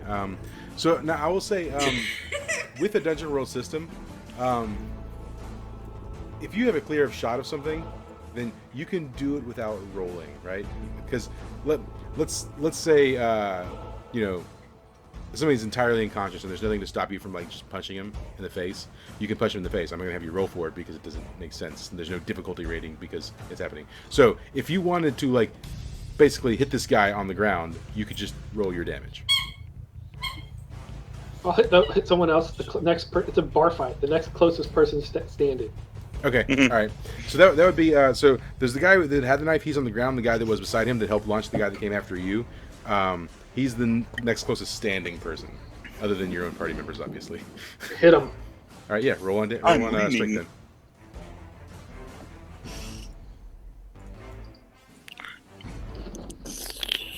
All right, yeah. All right, so roll some damage. All right. Does the plus 1d6, was it just one attack for Morris, or is it multiple? I think it's just to your next roll, so I think that you've already used it. Because it says plus 1d4 forward to damage. Forward. So. Oh, okay. Yeah, so all right, so I guess like it's ongoing. while the fight's happening, basically. So you take another. Oh, D4. okay, cool. So you do get an additional d4. So and you can, if you wanted, do another d6 worth of damage, opening yourself up to attack. Are you awake now? Let's do it. All right. So would it be d6 plus d4 again? No, it should be a d6. So I hit him with 5 so far, right? Yep. All right, we'll do it. Yeah. Yeah. So you're gonna like take this guy out. You'll knock him unconscious. So where do you hit him? How do you hit him? I launched myself at him as a flying missile and smacked him with my face and forehead right into his. Nice. Yeah. So he's like worrying about his buddy on the ground, you know, trying to do something about the people around him. And he just like looks up like the last second, and the last thing he sees before going unconscious is dwarf face, like right in his face. And so you careen into him, and just like knock him, like right down, like one of those like punch it like things. Smacks the ground with the back of his head as you sort of like fly and tumble past. And he's completely unconscious. That's it's the last thing. So after you do that, you fall to the ground and you tumble and sort of catch yourself. Suddenly, through the doors of the tavern, come in and you hear a guy yell out, "Town guard! Everybody, drop your weapons!" What do you guys do? I hide my songbook behind my back. Continue sucking the table. my gator mouth is like right around, like right open about to this guy's ankle, and then I just kind of like back off a little bit, but keep on like the gator hiss. Yeah. Yeah. Paul doesn't know what town guard is, Oh God. but he's trying his best to get his hammer that's currently stuck in the floor. All right. And Stockleg. As I stand up from screaming the guy, I put my mace underneath my traveling garments. Okay. All right. Cool. The three orcs sort of just like throw their hands up, and really with the guys, the one guy that was standing back up, he just sort of like crouches back down to the floor, and the other two guys are just like on the ground, still sort of like in pain, so there's like 6 guards that sort of file in the front door, and they said one of them goes to the bar, and he starts talking with the guys. The other 3 start combing through the everyone who's there, specifically heading to where you guys are, because that seems where the commotion's coming from. You can kind of overhear the one guy talking to the bartender. He's like, what's the situation here? And the bartender's like, these guys are starting to fight, blah blah blah. He doesn't like goats. Goats are yummy. Ah! I point to the dude and I'm like, he fucked a goat and he made me drop my baklava. And I do return to my normal form. Are you just saying? Because they're not talking to you yet. You just start screaming out like, "Hey!" No, I wait until they come around. Yeah. And when He they start, fucks goats! He fucks goats! Yeah. So one of the guards looks at like all of you, including the other guys, and they're like, "What's going on here?"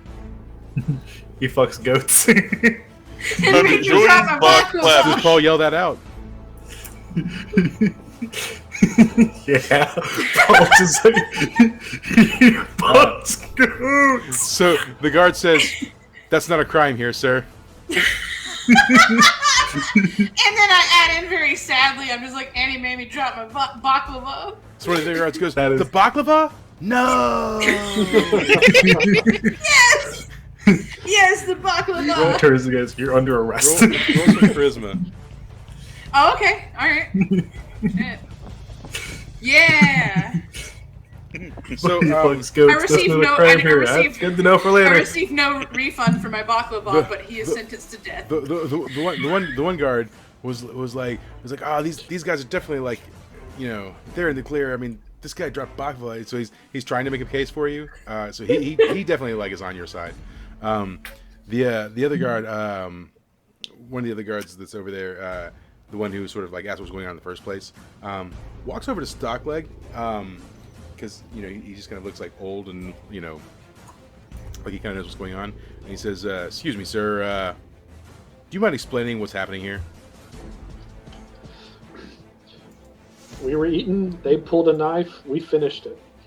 Yeah, roll some charisma. We did something. About this time, Paul just walks over. He's got the hammer out of the ground and he's just kind of dragging it. You never want to finish first. Yeah. He says, Kind of. "Likely story. Should have known better than to trust a dwarf. I don't believe your dwarven lies." So the guy who's over the bar seems to be like the leader of the pack. He sort of finishes his conversation and he starts walking over, and he's like, "I'm gonna need to pull all you in for questioning." So, I dropped Amaris- my baklava. Aren't I traumatized Yeah. enough? Well, that's it. The guy that's on your side is like, "Nah, boss. Like, I think they're okay. Like, he said that, like, they threw baklava on the floor," and he's like, "I mean, it's pretty heinous considering it's the best baklava in the country." And then he looks over at the bartender and he like winks. The bartender winks back at him, and Are there drugs in the baklava? Apparently. Okay, Who's that's gonna what I find got. and so They yeah. just look at each other and go, They're like 420. All right. Anyways, tap in the nose. You like the party? Alright. yeah. But yeah, so the one guy's still trying to make his case. Do any of the rest of you like have anything to say during this time when they're trying to take you in? I'm gonna finish slurping Paul up just the rest kinda- of the drink, and I'm Paul gonna just point kinda- at the orcs and be like, "They spilled drink too." So one of the other guards Oh. says, "Whose pet is this?" Pointing at Wilbur. Morg just kind of points to his dog. Humble's gonna walk up and be like, "Oh!" All right. Paul just kind of leans over to Morg and goes, "Can you turn into a goat?" Just nods. There are no goats in the swamp. Swamp goat. And Riddles of the and swamp. yeah, one of the other I'm guards sure they've says- seen one or two on the way into town, though. one of the She other probably guards, at least knows what they look like. one of the other guards says, "Hey, how did they get a gator in here?" All right, so yeah, they want to take you in for questioning. Do you guys comply, or do you want to fight for that?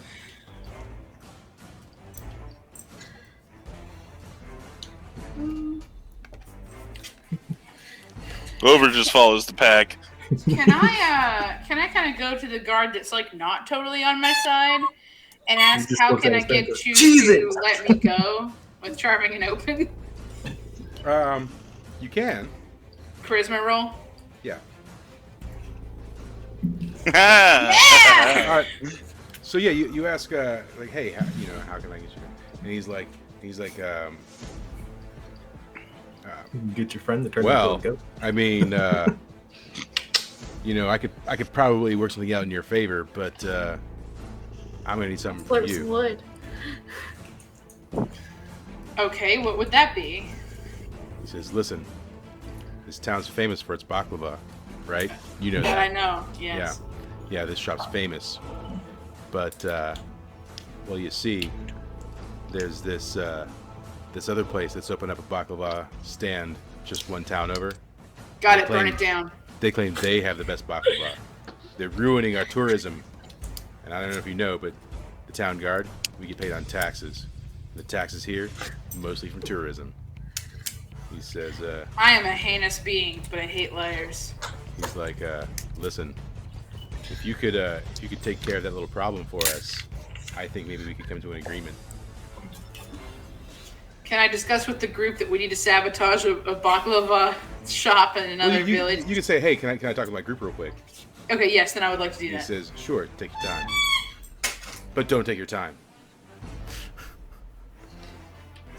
Okay, so anyway, I go over to the group and I'm like, they'll let us go. They won't even question us if we, and I relay the plan that we basically have to fuck up a baklava restaurant in another area. Stand. As long as I get the ingredients. Sure. I just- I mean, I just say, on one condition. Don't have to talk to guard. yep, we don't have to talk. You're still a gator right now. All you're Oh saying no, is- I dropped it. I dropped Okay. it once the town guard came in. Okay, all right. Yeah. On one condition, Okay, what's the condition? I get to eat all the baklava. If they have no baklava to sell, then yes, we fucked up their business. So take the ingredients and eat the baklava, and it sounds to me like we kind of basically already have a plan in formation. Eat. More food. Let's go. Consume! You go back to the guard. Then after it's empty, we burn it down. What do you say to the guard then? You come back to him? I say, yeah, we're more than happy to ruin a business He says, and send a town into financial ruin. He says, so whoa, that we whoa, don't whoa, have to whoa, talk. whoa. So that we don't have to talk to people. he says, whoa. I'm not asking you to do any of those things. I'm just saying if it happens, we don't have a problem. Sure, Can I eat the absolutely. owners? That sounds Says- cool. We're taking these other guys in for questioning, and we're going to send one of our guys with you to make sure this is, on the up and up. Sure. He says, all right. So they sort of round up the other guys, and they start taking them out. And he like whistles and calls over one of the guards. This guard happens to be a gnome, and he walks up and he's like, all right, this is Terry. Terry's gonna join you. Make sure you do what you're supposed to do. If anything happens to Terry, we're putting you on the most wanted list.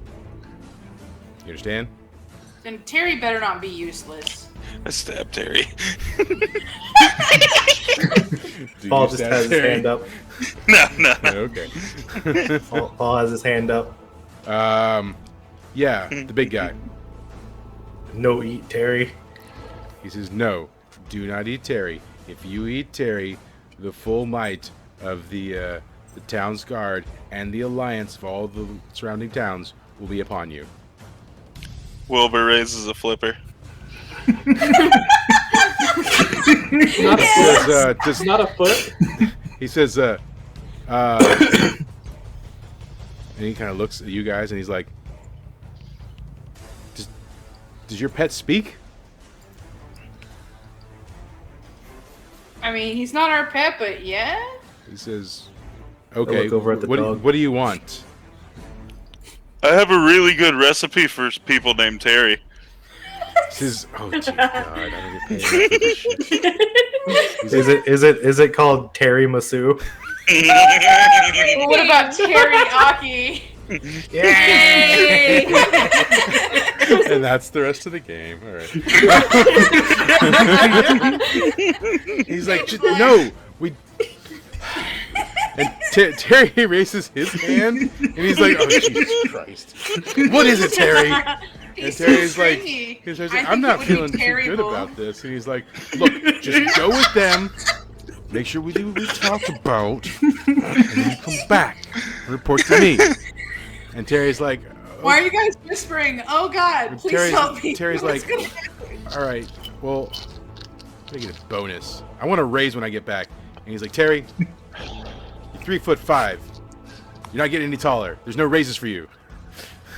Terry's like, Oh snap! Terry's like, anytime Terry we looks hear at this Paul, Paul's just yeah, looking you at him can hear it. going, It's going on. Stockleg slides the stool over to him. Bring over the stool. he just had a Tell him stool I know on a his great back. foot surgeon. So Terry says back to the other guard, he's like, low blow, man. He's like, that's the only blow I can deal you, isn't it? And Terry's like, God damn it. And he's like, I've got a guy for legs. and he's like, look, Terry, Lauren, just do the grabs job. A all stool right? nearby. She's seen Stockleg use a stool, so she brings a stool and sets it right behind Terry so he can stand up on it. So now there's two I have- stools I have- by Terry. I have a question. Have they taken all the guys, Oh, all the other Yeah, guys so during out all this yet? conversation, they've escorted the guys in the hoods out. Oh, okay, cool. I was gonna grab one of them and go num num. Start dragging him with So us. I would like to pull a business card for my leg guy out of my adventuring gear. Hand it to Terry. Terry's like, what is this? I got feet. He's just, And then I look down and I'm like, he's like, yeah, I Dear got feet too. Gibbles. Why do I need this card? I didn't have feet, now I do. You can have feet too. I have feet. Morgan What am I gonna do with more like, feet? No Get more low taller. blow. Foot porn. High blow. He's like, no, man. They shut down the OnlyFans. I can't. There's no more feet.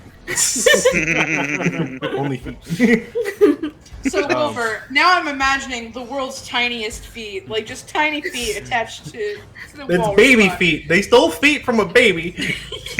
So there's one guard over there talking to the orcs while this is going on, and in the course of like you guys having this conversation, him over talking to the orcs, suddenly you see one of the orcs like pull up a hand and like a fireball forms in from it, and then the guard pulls out his sword and puts it right at the orc's throat, and he says, try it, see what happens. And the orc's like, you see him like thinking about it, and then he puts it down, and the two more guards rush in and like start like shackling the orcs, and they start escorting them out, and you hear the Bad Boys theme in your head as they start taking them out. Bad boy. Right. What you gonna do? And all the orcs were wearing wife beaters. I didn't say that before, but now it's canon. As the orc's going by, he just points at him and goes, that num num. It tastes like Jello, lime Jello. But anyways, so Terry's like, all right, fine, whatever. All right, listen. All right, let's go. Come on, let's go. let's just get this done so I can get back. And I look at Terry and I go, "By Dibbles, don't you die on us." He's like, I don't intend to. As long as you guys don't screw it up. Don't be useless. Yeah. Don't screw goat. Yes, don't fucking go. I would like to try to pick Terry up and put him on Bumble. Roll on Dex and Charisma. So roll a Dex. Dex. Yeah. Charisma. So you get him up and he starts struggling a little bit, but just you manage to do it. And then you put him on the dog. And he's like, what are you doing? Fast. Does He's like, look, just because I'm short doesn't mean I'm not fast. Besides, look at your feet. My feet are Onsen Bolt feet. Really tiny, really fast. does your dog have a saddle? Since Stockleg was It has a giant puff of hair in the center. Okay, good enough. since It's shaped like Stockleg was hit by an arrow by Wilbur and still drunk, he drops on Wilbur's back for a ride. So this Bumble's giving a ride. Wilbur allows this. Cool. Yeah, that's fine. That happens. I'm okay with it. So you guys all mount up, and Terry starts sort of leading the way to the next town. And you guys are off on adventure. So if you want, at this point, we'll take a real quick, just like 2-3 minute break if you want to use the restroom or refill drinks or get a snack or whatever. Yes. Just take a few minutes to do that. Alright. Oh, Precious is sleeping. Oh, don't you wake up. What's scarier than dwarf bear cavalry? Dwarf walrus cavalry. Just grabs the tusks and I'll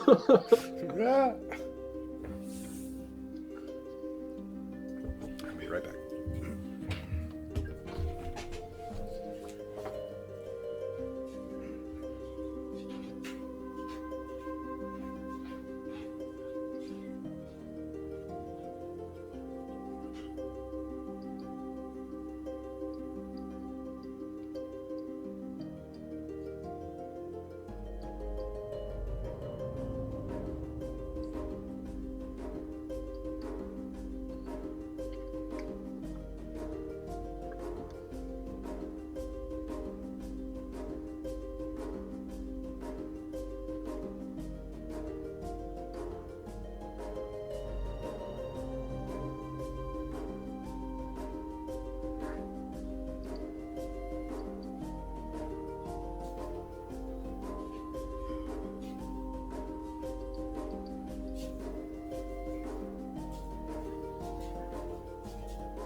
All right.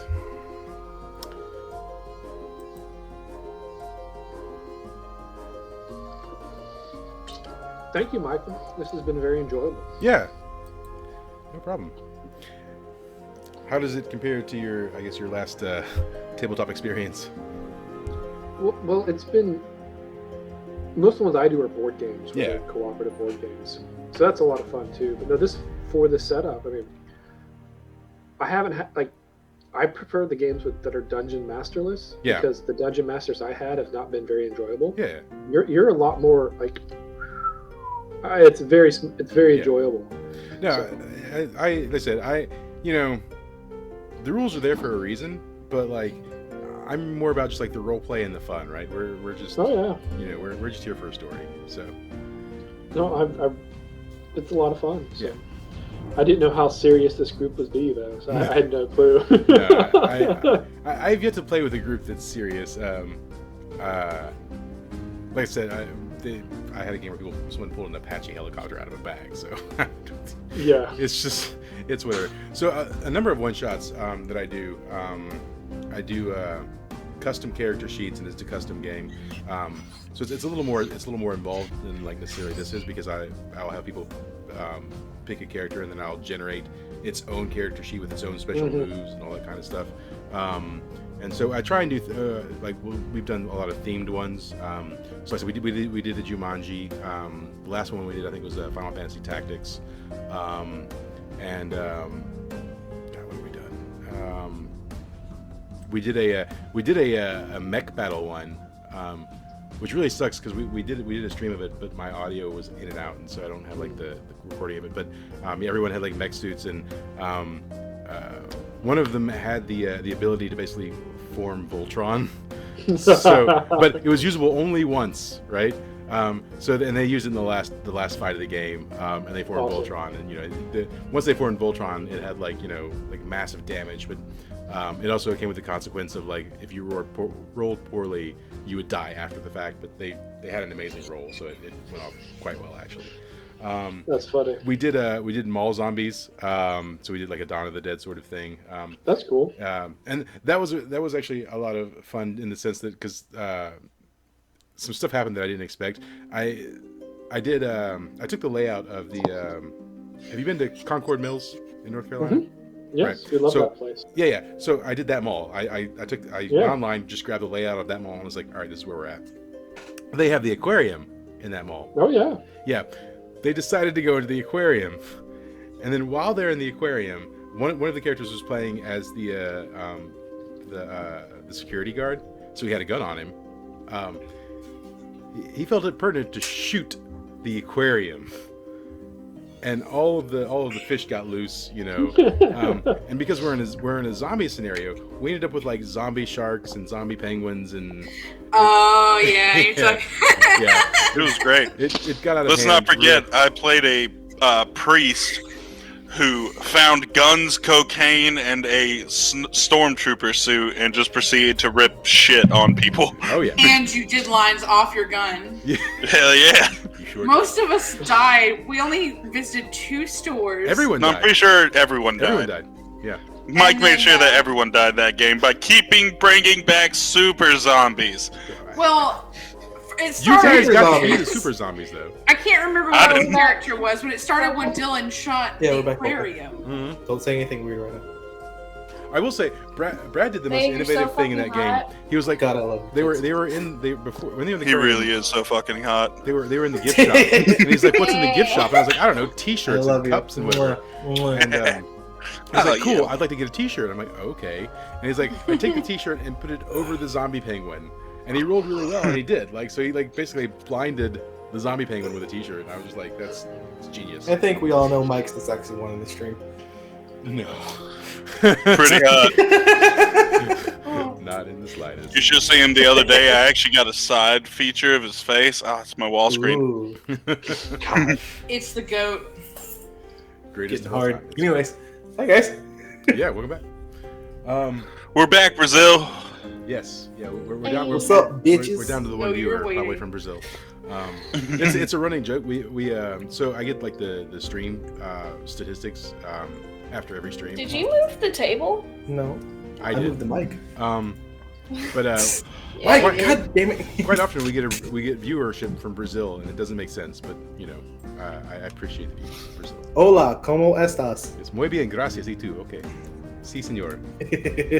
So We. I had Does Brazil speak Spanish? I don't think they speak Spanish. Yeah, they speak Spanish. Are you- Brazil, it's Brazil. Pretty sure they I think Brazil speaks speak Portuguese. Brazilian. Yeah, or Portuguese. But anyways, What is? I think it's There's Portuguese. there's one country in South America that speaks Portuguese. Is it Portugal? there's a couple of them. No, Portugal's in Europe. No, it's not. What? I don't think you know how the Actually- world works. You know what? I need to look this up now. Where is Portugal? Fun fact. It's either Argentina or Brazil that Uh, speaks Portuguese. I rather feel than like Spanish. Argentina speaks Portuguese. It's one of those two. Okay, Ghana, sorry. which is in the northern part of South America, speaks English. It's their native language. It's like the only place in South America where they speak English. Like, Is that where gonorrhea came from? I hope not. No, it is a very. It actually is a very poor country though. Actually, it's exceptionally poor. It's near Nicaragua, I think.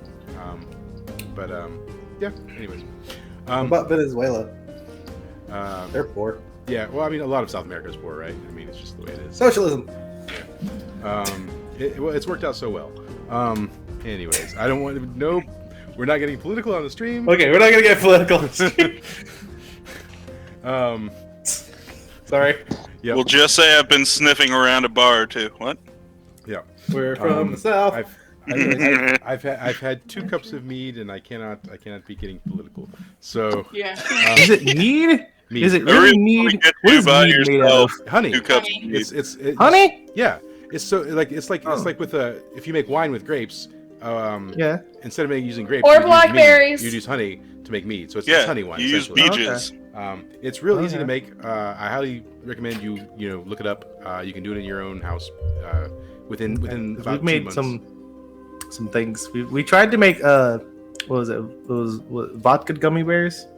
Yeah, it didn't work That out didn't very turn well. out very well. Yeah, don't do Doesn't that. matter. Had vodka. Yeah, No. I mean, you only eat vodka gummy bears after you're already like tipsy, right? They're not good Yeah. initially. It's not until you're already Yeah. like Otherwise, gotta- it's like eating an alcohol swab. Yeah. Yeah, well, like I said, it's only after the point that you've been imbibing for a little bit. So, I don't know. I can drink 5 shots of tequila and still be standing. yeah, Let's go. I made a mistake one time. We're totally off topic now. But Were we ever on topic at this we point? were on a beach Baklava. vacation, and we were young. We were in our 20s. I drank. I did a single shot of vodka, but it was like a solo cup, an entire solo cup all at once. Oh no. And then I proceeded to play Warhammer after the fact, which did not go great. And then I had to like drive home from the beach the next day, which also Ugh. was not fun. Yeah. So, lessons you learn in your 20s, right?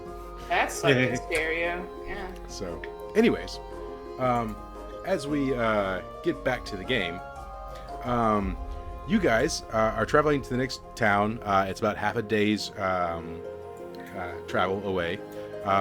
So you have like a little bit of time to get to know Terry, the gnome guard. Do you guys talk to Terry at all? I mean, do you converse with him? So I'm mumbling in the back and like pulling out like tearing off pieces of my cape and like trying to weave some sort of like necklace or some sort of like crown for him as like Are you making a friendship a way of bracelet? showing friendship, but it's not going very well. But she like tries to do the best that she can. Roll charisma. We'll see how that goes. 5. Yeah. Anytime you get close to Terry's you smell, right? I mean, you look Oh, yeah. homeless. Oh yeah. Terry just kind of like shies away, and he's like, It's the avocado. and Yay. so Stockleg, as probably the most respectable looking person of the group, Terry's like, what's up with the homeless chick? She turns into goat. We Just kind of raises just ignore eyebrows. her. Okay. And also, you're like his fellow like short person, right? He's short, you're Oh, short. He's like, I tried to get Terry to tell me his story, where he's Yeah. from, what he's doing. yeah, roll charisma. Wah wah. Terry's a little tight-lipped about his past. He's like, why do you want to know? Terry also fucked a goat.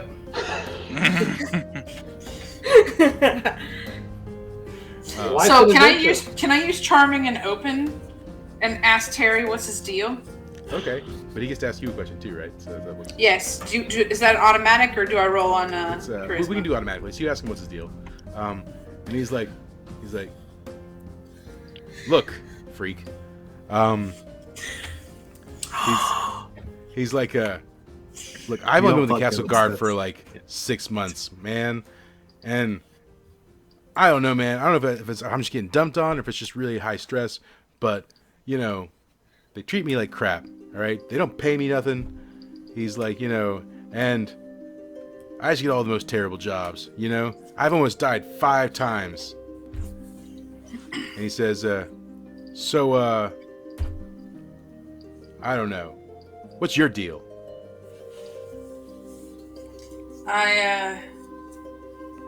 I'm in competition with a shapeshifter spirit that likes to fuck with me and make people think I look crazy.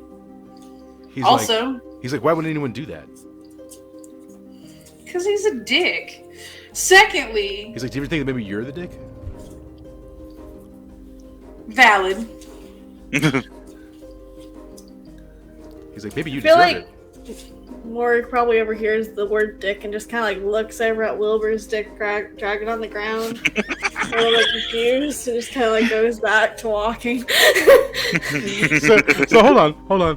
And then I basically say, and also, people constantly try to fuck my god, so there's that too. Again, kind of like peeks over. He's like the goat, right? Yeah. Yeah, goats. It's fucking hot.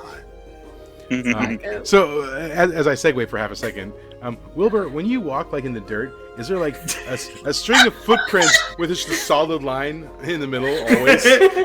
Yes. I don't know why I'm so easy to track. There's like a tail imprint, and underneath the tail imprint, there's like a. So are my songs about him literally limericks? Nantucket limericks. He doesn't Out suck of it curiosity, what is the hygiene regimen for Wilbur's dick? Well, usually I submerge my whole bottom half in water to go to sleep. I just like wiggle it around; it'll figure itself out. So it's like a nightly cleaning.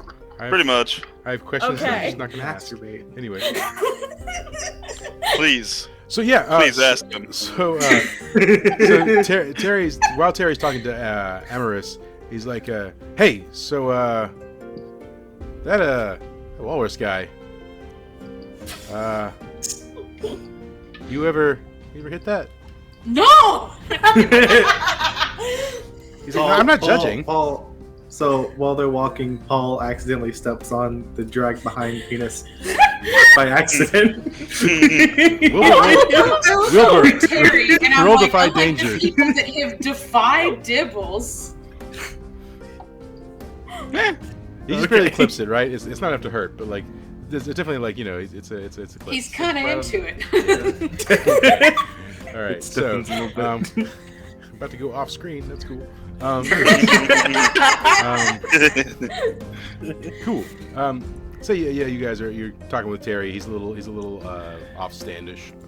But yeah, I tell Terry, I I'm keep like, trying to unlike the trade people- recipes. Unlike the people that defiled my god. Yeah, no, I'm not into animals. Cool. So after the travel time, you arrive at the new town, and it's it's sort of later in the evening at this point, and Terry's like, it's probably best that we hit this place in the dead of night. You think? What's your plan? I don't. One of them's like, let's eat all the baklava. The other's like, let's steal the ingredients. So like, I just kind of figured we'd go with that. He's like, yeah, but I mean, So Morg tries to sniff out baklava. Terry knows where it is, right? He's just saying like maybe it's better that we do it. So, like, so Paul just kind of comes up behind him and pats him on the head and goes, "Silly man. Nighttime fire bring light. Light bad." he like shirks away and he's like, Is he okay? Just to the group in general.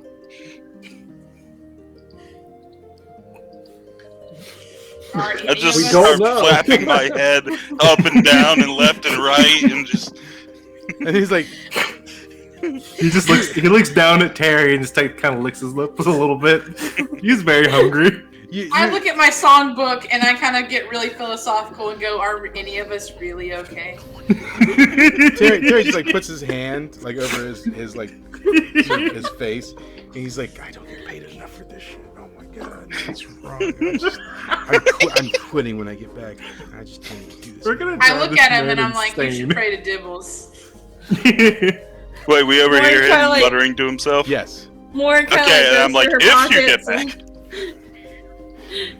Morg tries to hand him like a little mushroom, like as a way, like she heard payment, so in her mind that's gonna be some sort of reward. He takes the mushroom and immediately just drops it to the ground. Also, I'd like to Fix kind it of up. make it a thing that like some random bug landed on me and I start just like losing it and cussing it out and being like, you followed me here. And then I go, oh wait, no, never mind. That's just That's a normal bug. Sorry. So, And Morgan just kind of like reaches out, takes the bug, and puts it in her hair, where her like hair is all matted and stuff, and it kind of like billows in there, like a little hole in her hair. so Terry That's gross. Terry looks up at you, Amaris, and he's like, do you take medicine?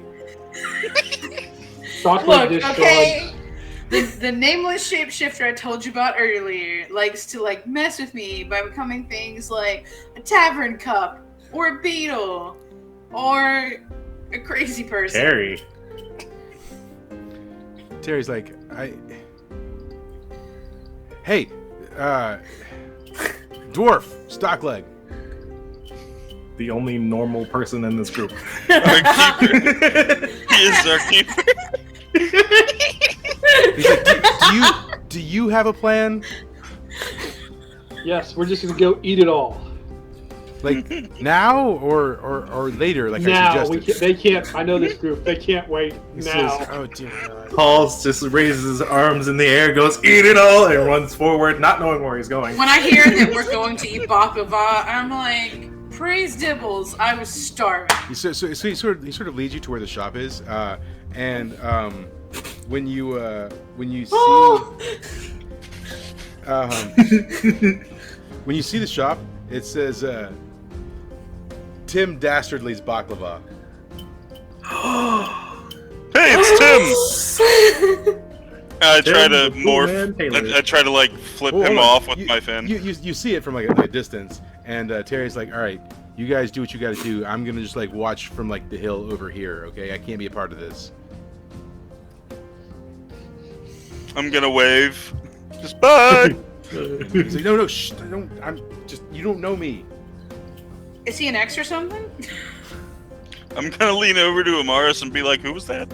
I don't know. See, Terry like Who am wanders I? off to a hill, and you're there, and you're 100 yards away from Tim Dastardly's Baklava. I guess we're walking forward. Before I go in, I pull a tiny, tiny, tiny goat statue out of my pocket and rub it for good luck and put it back in my pocket. What that? Idol. What idol of? Dibbles. What is Dibbles? Goat god. What is goat? Man. Fuckable. No!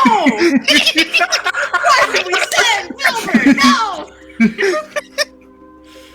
He points at a random person and goes, goat. Good enough. You should be like, goat, greatest of all time. Don't you get it? So to Paul, goat is not goat. Goat is bleat meat. Okay. Well, is there a way I figure that out or no? Yeah. Probably not. Okay. Try to like until and I eventually just kind of settle in on that's it just being fine. It's fine. Don't worry about it. I point to the little statue and go, this is goat. This is Dibbles. That bleat meat. Oh, okay. All right. Bleat meat. God. Whoa. Yeah. I ate lots of God. I give him a thumbs up, and we plan to go into the store. So yeah, I walk in feeling different. So are you guys? Hard. Are you guys just like casually It's having this different. conversation as you just like stroll on up to the stand? Yeah, because Terry took off, and Yeah. we're like, obviously we went back to him so he could say bye. Apparently, just so kicked and then we left there as we kept walking forward. We just kicked the Had that baklava conversation. We just stand, now got to the door. Lunchtime. and instead of my cabbages, it's like my baklava. Yeah. So yeah, you walk up to the stand, and there's as you're walking up, you can see that there's what was he? What was Tim? He was a sea lion. Yeah. He was an elephant something. Or Elephant seal, maybe. Elephant seal, yeah. Elephant seal. Yeah. So yeah, you see an elephant seal, but it's not it's not Tim Dastardly. This is a younger looking elephant seal, right? And so, and he's just like, he's handing baklava to patrons, and they're giving him money, and he's just sort of handing it out. And he has like 2 workers seemingly in the back working the kitchen, and the workers are they're both goblins. So Morag kind of like walks up next to Wilbur, points her staff towards what's transpiring in front of him, and says, "Target must take down." Yes. She turns into a wild boar. All right, go for it.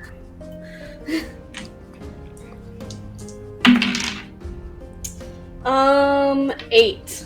All right. So yeah, you'll become a wild boar, but you only get 2 holds on that. So what are so tell me 3 things the wild boar does, and basically you can use any 2 of those 3. So yeah, trample. Yeah, I'll go like headbutt, like with their tusks, sort of thing. Okay. And I guess like kind of like a kick, kind of like a horse, but you know, their little stubby legs. Yeah. Okay. Slams into the ankle, snaps it. All right. All right. So yeah, you do this in sort of like the. I mean, it's still evening, right? There's still people out and about in the market, and so you just do this in front of everyone. Yeah, why not? Okay. You know. So actually, let me ask this question: how common is the druid ability? There's got to be lots of druids, right? It's a big fantasy. Well, I would say that earlier you said, like, how'd they get an alligator in here? Right. The guards clearly didn't know what a druid was. Yeah. Let's also put it like this. Would they actually notice that when I'm walking through town? I would think druids are rare because they usually stay in their natural homesteads that they've created for themselves, not really in towns usually. Yeah. All right. That was So let's 3,000-pound walrus. roll. There's no such thing as a stealth roll, but Dex is the closest thing. So roll on Dex to see like if you're doing this, you know, slyly enough that like, you know, people don't notice. That'll be a 6. Yeah, everyone notices. Everyone definitely sees you like turn into a boar, and it's definitely like caught the attention of several people in town now. Now they're not doing anything about it, but they're definitely like watching you now. They're like, "What the?" And you can hear some like whispers and some yells, and like, "What is that?" It's like, "Oh, did she just turn into a boar? Oh my god, that's so weird." You know, just like you're definitely like drawing attention. Yeah, she kind of like lets out a huff and starts like pawing at the dirt, kind of like she's getting ready to go into a gallop, whatever you want to call it. So Paul has struck in an idea in his tiny brain. Oh God. He kind of kneels down, not knowing if boar person can understand him, and he goes, "You go run around there. We do this. You distract." All right. Do you understand? Does Morgan understand? That's a large bottle, by the way. Thank you. I would think that her and Paul have probably been around each other a lot longer than she's been around these other people. Okay. And she sees the way that his hand is motioning. Okay. So if anything, she can tell the direction that he's telling her to go. Okay. And so she just kind of starts squealing and starts running in that direction. Okay. All right. So, Morag turns into a boar. Paul motions for her to go in position. She starts running and squealing. What are the rest of you doing? Can I pull a gathering sack out of my adventuring gear? Like, you want to pull a bag out of your bag, that's what you're telling me? Yes! I want to pull a larger folded bag out of my smaller adventuring bag. I was terrified he was referring to something else. I was afraid he was going to flop his scary Can I pull out a bag of holding? You can't gather things with that kind of sack, bro. Well, I put huge sack on my list of things, so we got this going on. Sure. I'm just going to start walking around towards the back. Well, so the stand is there, right? I mean, and it's got like some sort of barrier to people from just like coming back behind the stand, right? So, are you trying to go around to the back of the stand? Is that what you're telling me? Yes. Okay. You start heading that way. We'll resolve what happens to that in a minute. So. All right. Stockleg hops off his back and smashes the front of the stand to try to attempt to grab the baklava to start throwing it towards Wilbur. Okay. So Into his sack. Roll on strength. We're just straight robbing a food stand. Yeah. I won't have you because you're just attacking the stand, right? So I won't have you roll damage. You definitely like you break the front of the stand and the table that they're serving from, and wood flies everywhere. Baklava just starts sliding down towards the ground that was sitting on the table. So the elephant seal that was serving takes a few steps back. He's really confused right now. And the two goblin cooks in the back basically stop what they're doing and turn immediately to see what's going on. What is Amaris doing? I try to distract the server by talking to them, being like, "Hey, what's up?" Just literally. Hey, look at me, smash! Hey, look at me. Yeah, pretty much. Just what up? So, Hey, look, I'm a distraction. Listen. Okay. In order to distract him from the fact that someone just destroyed the front of his stand, I need a 12. Okay. Double sixes. Well, she's got a modifier, right, on charisma. You gotta remember, with a level 1, there's not a lot that a bard can do. I can literally take out my short sword and be like, "This is a stick up," and that's pretty much what I can do. Yeah. So I mean, let's roll. All right, yeah, sure. Nope. No. Not even a little. So what? Not even a little. I mean, he might engage with you a little bit, but it's definitely not going to go your way. So what do you start sucking his dick? So anyway, I mean, we talk about short swords. You know what I'm saying? Fade to black. What do you say to him? I'm like, have you heard about our Lord and Savior Dibbles? he's like, what are you even talking about now? Why is this guy just trying to tiny statue and I sir, what are you doing? What? I'm just trying to. What is happening right now?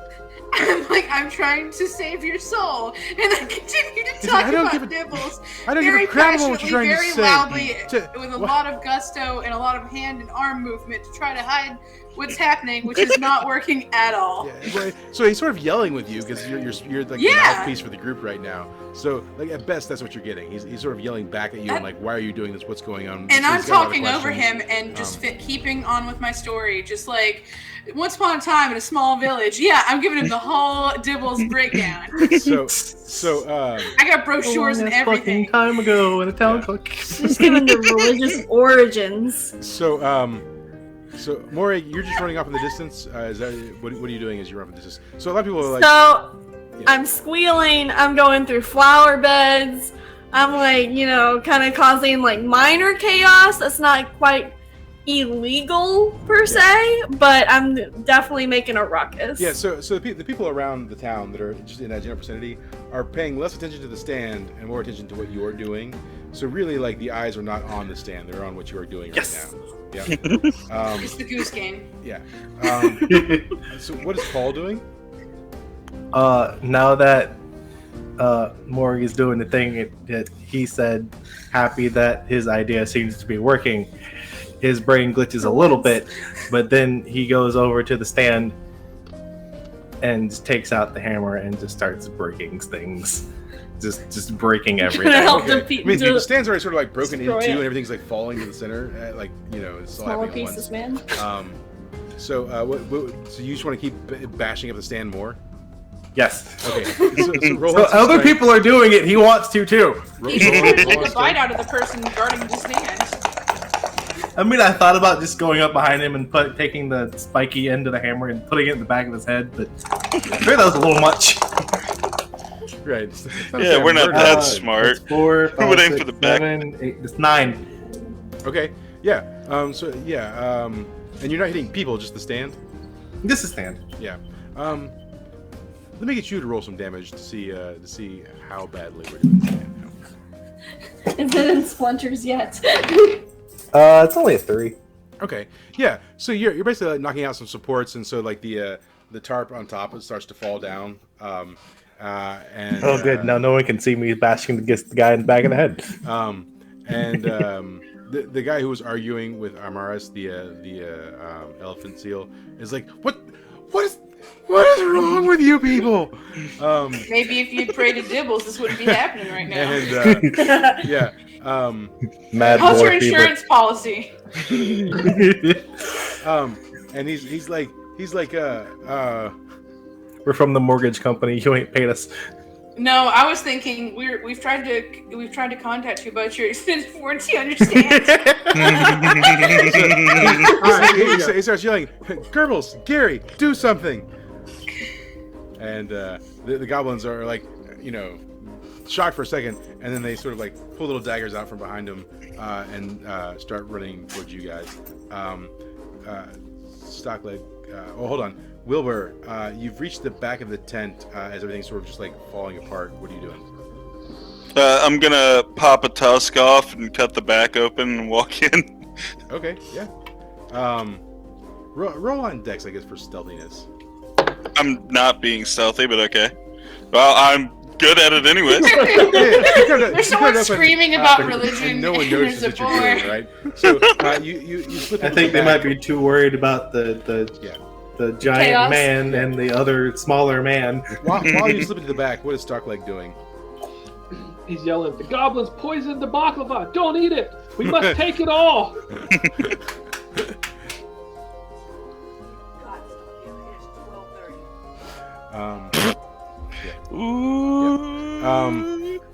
So, what was happening? Oh, you're yelling. Rolling charisma.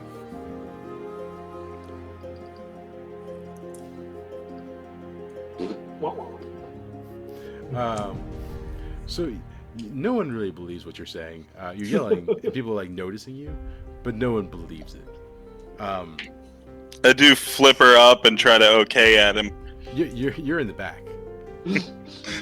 Maybe he can see it. I can hear him, so I'm doing it anyways. Yeah. All right, cool. So, Amaris, the tent's coming down around you guys. What are you doing? I start playing a song about how the baklava is not only poisoned but made with walrus poop. I would like to roll on charisma. Sure. Elephant. It's the most terrible song anyone's ever heard. Yeah, it's out of tune. It's not believable. The gods weep. Dibbles weeps. At your I have failed Dibbles. terrible. A little bit of milk comes out. So, Cool. yeah. What's Maury? You're still running around causing chaos. Do you keep doing that, or do you dip behind a building, change, and come back to help your friends? Well, she's like kind of like zigzags across the street, and as she's going sideways, she sees the daggers come out from the goblins, like the light glints off of it. Hmm? She's like, oh fuck. So she like runs up a little bit, ducks into an alley, goes ahead and turns normal, and starts walking towards that, well, not really walking, but kind of running that way, knowing that there's some hostility building. Yeah, cool. So let's roll on Dex to see how quickly you sort of make it back. That would be a 6 total. Yeah, it takes you like a hot minute, so you're gonna be running. You're not making back the fastest. So, Paul, what is Paul doing? So now that the stand seems to be thoroughly destroyed, the second plan comes into head. Turns the hammer around and in fact does just slam the spiky part into the back of the dude's head. Which one? Okay. The dude that she's trying to convince. The whale seal. That, yeah. Roll on it for strength. That's 2 1s. No, sir. You caress him lightly. You go to swing your hammer, and as it's coming towards the elephant seal's head, he grabs it with both of his hands, and then takes it and like flexes it that way, throwing you sideways down to the ground, and he takes his flipper Damn, because you he just only got has manhandled. arms, not feet. So he takes his flipper and puts it on your head, and he says, "Listen here, don't trifle with me, boy. Do you know who my father is?" And you take some damage when that happens. And I guess I'll. Tim's son. You take 5 damage Ooh. minus your armor as he sort of like throws you to the ground. Yeah. His real name is Gretchen Wieners, and his dad That's what- is yeah, the that's- inventor of the toaster It's strudel. toaster strudel. Yeah. So we have it arrested, right? Correct. You're at whatever you were What's at. what's happening? Cool. As he sees Mora get thrown, he decides to jump into that combat. Okay. And since the thing is much bigger than him, he whacks it in the back flipper Okay. with his mace. All right. Roll on strength. Oh yeah. Yeah. So roll some damage. All right. And do you want to roll the additional d6, opening yourself up to attack? Yeah, we'll do it. Okay. So yeah, tell me how you hit him with the back flipper. So There. I hit him in the back flipper like you do a giant to hamstring it. So he tried to take it out so he can't move fast, and he kind of waddles around on one side, Yeah, opening up his belly. Yeah, when you hit him, the foot that he had on top of Paul. Oh. Yep. It comes off, right? He slips off of Paul, and sort of like whatever the equivalent of elephant seal kneeling to the ground is. Sort of kneels to the ground and catches himself with one arm. And but when that happens, one of the goblins jumps on your back and stabs you in the right shoulder with his dagger. And you take 5 damage minus your armor as he stabs you in the back of the shoulder, and is on your back now. What is Amaris doing? Amaris is still mourning the fact that she has failed Dibbles.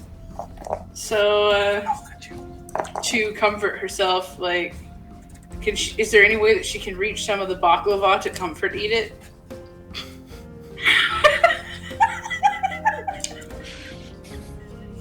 Yeah, you can have that as a free action. Oh, no, you know what? Roll Dex, actually.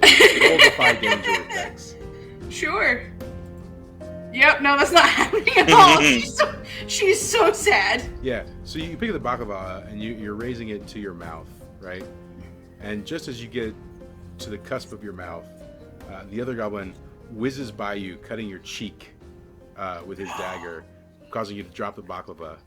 Not again! Yeah. And you take just 1 damage though. So Dibbles, help me. Yeah. As he whizzes by, maybe just like slightly slicing your cheek, not enough to really. Now really I've damage. decided that this goblin Yeah. is my new source of rage. Yeah. So Wilbur, what's up? I'm gathering ingredients. Just taking it all and shoving it in this sack. Okay. For a baklava bomb. Roll I on will Dex. eventually, once it's done, take it out the back and walk back around front. Roll on Dex for the expediency of doing so.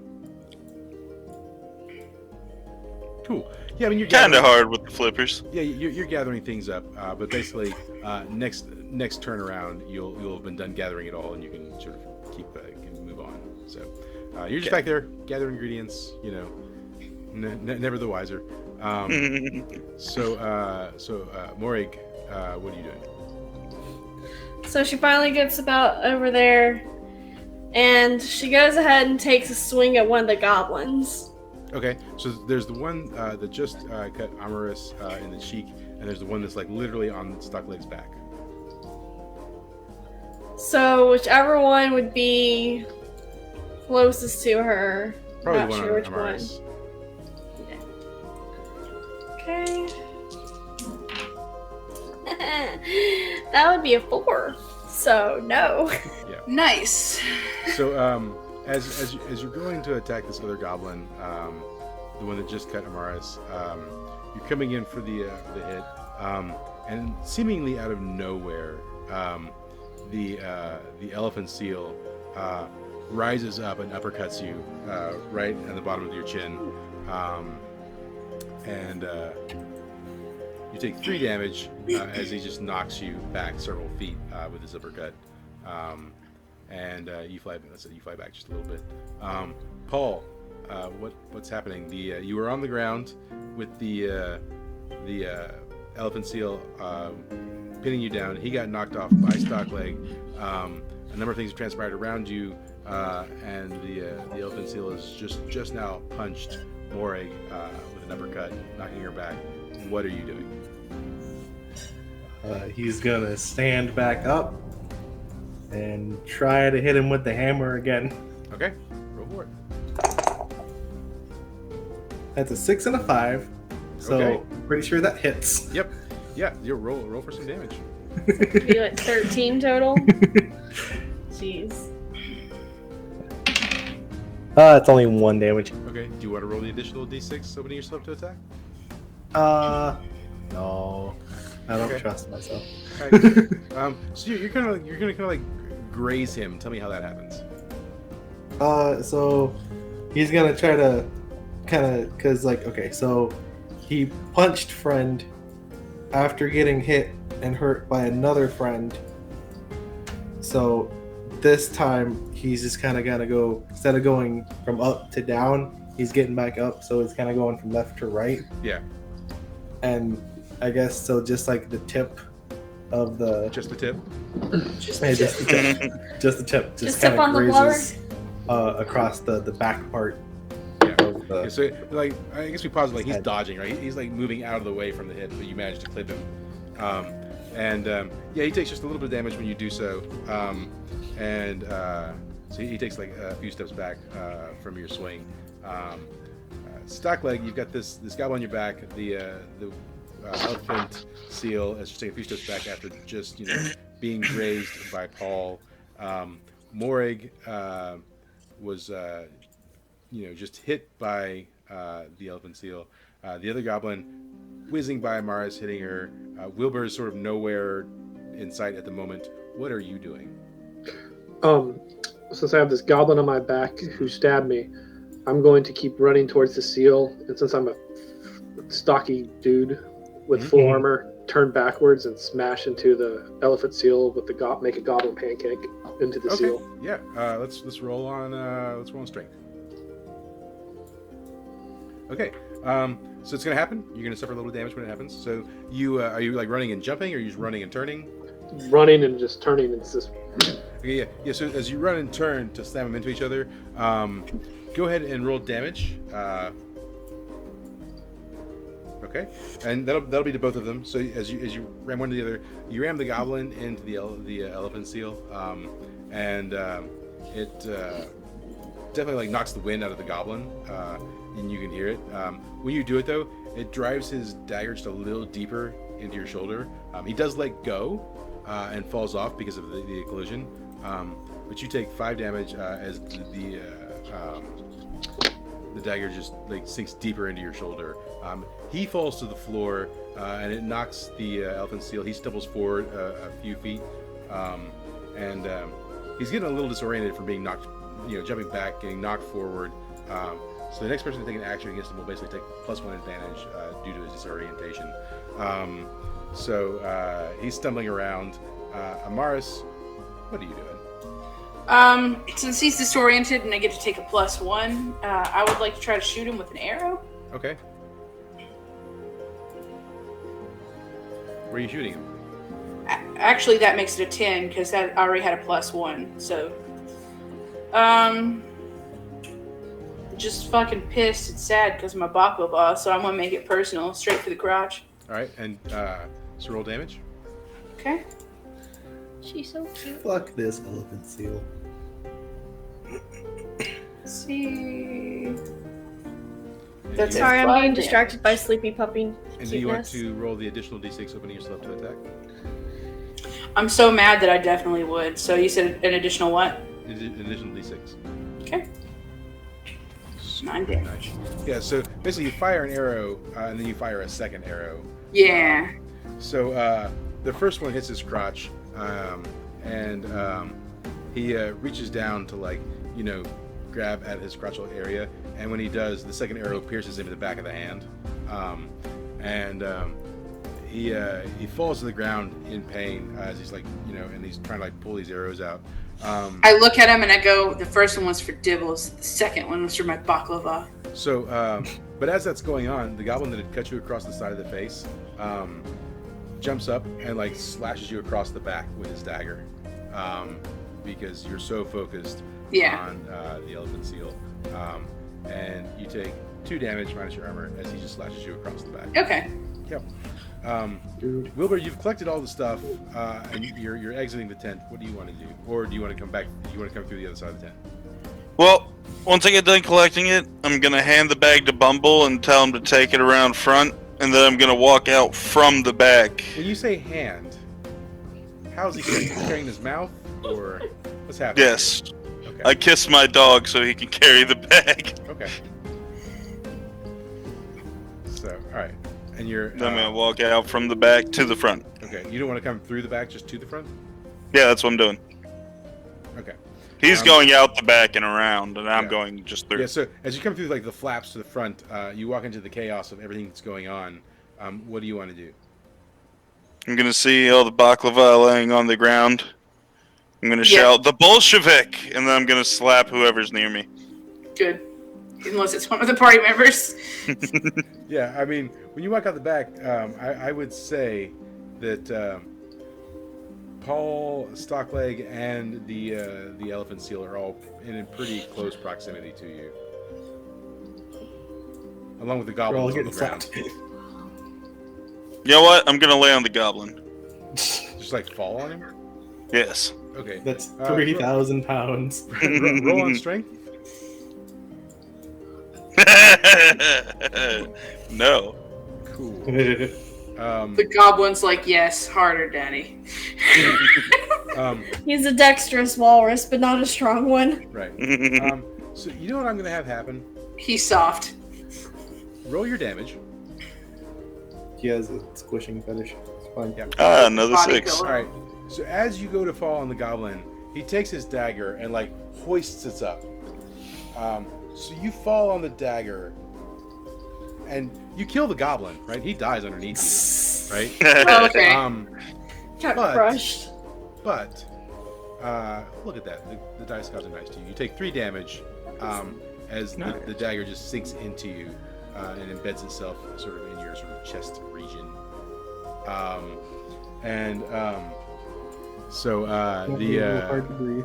the elephant seal, seeing this go down, and says, "Gary, no!" As he's sort of like trying to pull the arrows out of his like hand and crotch region. I look over, I'm like, that's what you get, goblin fucker. Yeah. Morik, what's happening? So, is there like a limit on how many times I can turn into an animal? No. Cool. So, Where's the fun in that? right? She goes ahead and turns into a snake Okay, roll for it. this time. I'm a snake. I'm a snake. What's the booster? So that'll be 7 plus my wisdom, so 9. Okay. You'll get 2 holds. What are the 3 things that a snake does? Wrap. So wraps around some sort of limb or something. Okay. So like a constrict. Yeah. A biting attack with Does that poison maybe? yes, with Yep. poison. Is And that one of those spitting snakes that can spit poison in people's eyes?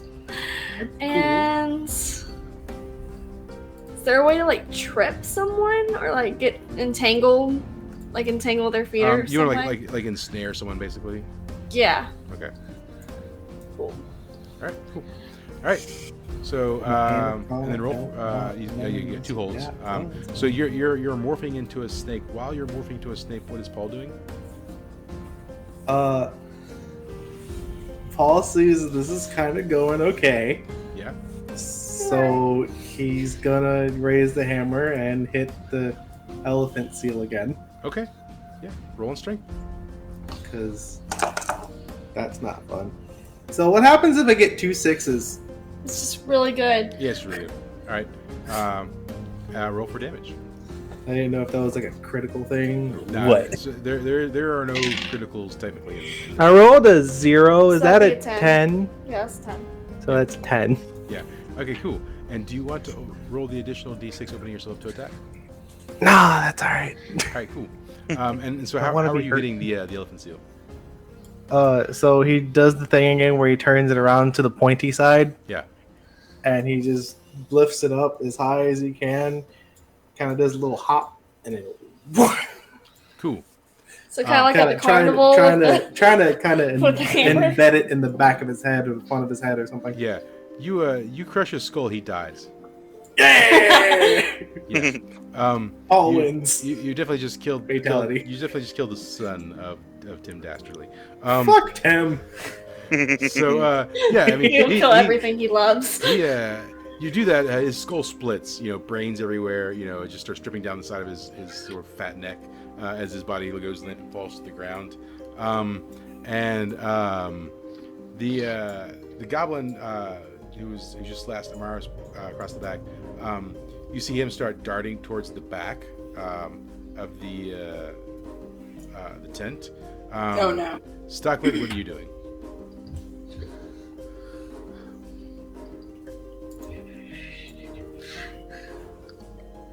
I'm picking up all the spilled baklava and putting it in Wilbur's sack.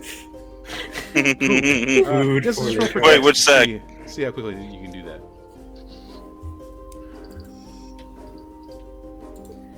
Yeah, I mean, you're doing okay. It'll take you just basically one turn to get all the baklava up, so you're just like picking it up, throwing it in a sack, and that'll be your turn. Amaris, the goblin cuts across the back, running towards the back of the tent. What are you doing? I'm taking my songbook and volleying it straight at his head. I'm trying to knock him, just beat him in the noggin. You're 'Cause gonna throw I the book at him? hell yeah, Okay. hell no. So that was only 1d6, so you definitely have to roll 2d6. Oh, that would make sense. I still had it on damage. Yeah. That still ain't happening. So you throw the book. My book. Maury, can you I roll was a mad. roll a defy danger for me with Oh, your no. dex? That'll be a 6. Okay. Yeah, the book definitely catches you while you're transforming. So you poof, snake, and then right in the side of the face, like the book just slaps you. Amaris, can you roll damage against Maury for me? Okay. It's a 5. Yep. So Maury, you take 5 Jeez. damage as the book like slaps you in the side of the face. I mean, you are a snake, and it's a big book. Yeah. Does baklava give a health? That would be great. Healing powers of baklava. So Baklava Wilbur, compels you stand up from crushing the goblin. The elephant seal is dead. Has been brained and dead beside you. You have a knife embedded in your chest as you stand up. What do you do? I'm gonna scoop up the goblin and start shoving it in the sack. No. Ingredients. And I'm singing the ingredients song. That's the ingredient song. Ingredients. Butter, watermelon, marshmallow. Doesn't matter what it is, it all goes.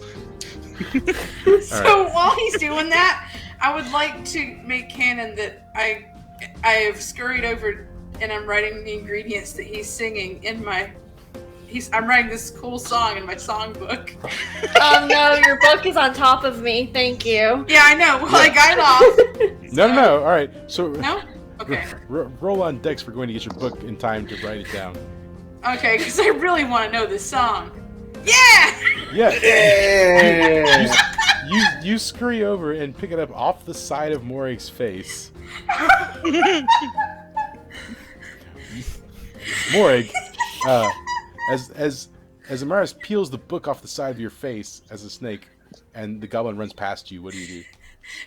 So, I'm still focused on what we're doing. So I slither after the goblin and try to bite his ankle. Okay, yeah, That roll, was roll, snake shade. let's roll on let's roll on like a dex. That snake. Hey, that's a 12. Yeah, okay. So roll some Rolls are damage getting better. and roll an additional d4, and then we'll also poison him. Okay, that was 4, and then plus a 3, so 7. Okay, cool. You're basically just gonna kill him when you bite him. So yeah, you bite him. Where do you bite him at? On his ankle. You bite him Like, on where the nerve is, you know how there's like that one nerve that goes all the way down the leg? Yeah. So you bite him on the ankle, and the poison basically takes effect immediately. He falls to the ground, and his eyes roll back in his head, and he just falls there, and that's it, right? And he just starts twitching, and then he just stops twitching, and then it seems like it's over. And she like unmorphs out of the snake, looks at Amaris, and just like deadpan, just says "fuck you." Sorry, I tried, but that song was fire. So Paul, Paul, it seems like everything's dead. What are you doing? So now that everything is dead, so he has a little bit of a slip up, and he raises his hands and goes, "Victory for Valerie! I mean, all!" And he picks up the elephant seal, kind of puts it over his shoulder, and starts walking away. Roll on strength. Elephant seal's huge. No! That's a 1 and a 2. He drops it on Maury. He's big, and he's very like he's this flab and stuff, and so like you're having difficulty like getting him up over your shoulder. He just keeps slipping. Okay, can I just kind of drag him? So it would definitely take you a long time to drag him anywhere, but you can certainly try. Stockleg, you finished collecting all the baklava into a bag. What's next for you? I hop on Wilbur's back and say, "Ride, pony! Get out of here!" It's right there. You want me to type it? I'm gonna and then start pretending to gallop away. Yeah. And does no one comment to the fact that Paul said Valerie? Wait, you're not gonna see your name. I already knew, and I had already given. Him Well, do you comment? Do you say? He's like, I thought it was a secret or something, you know? Okay. No.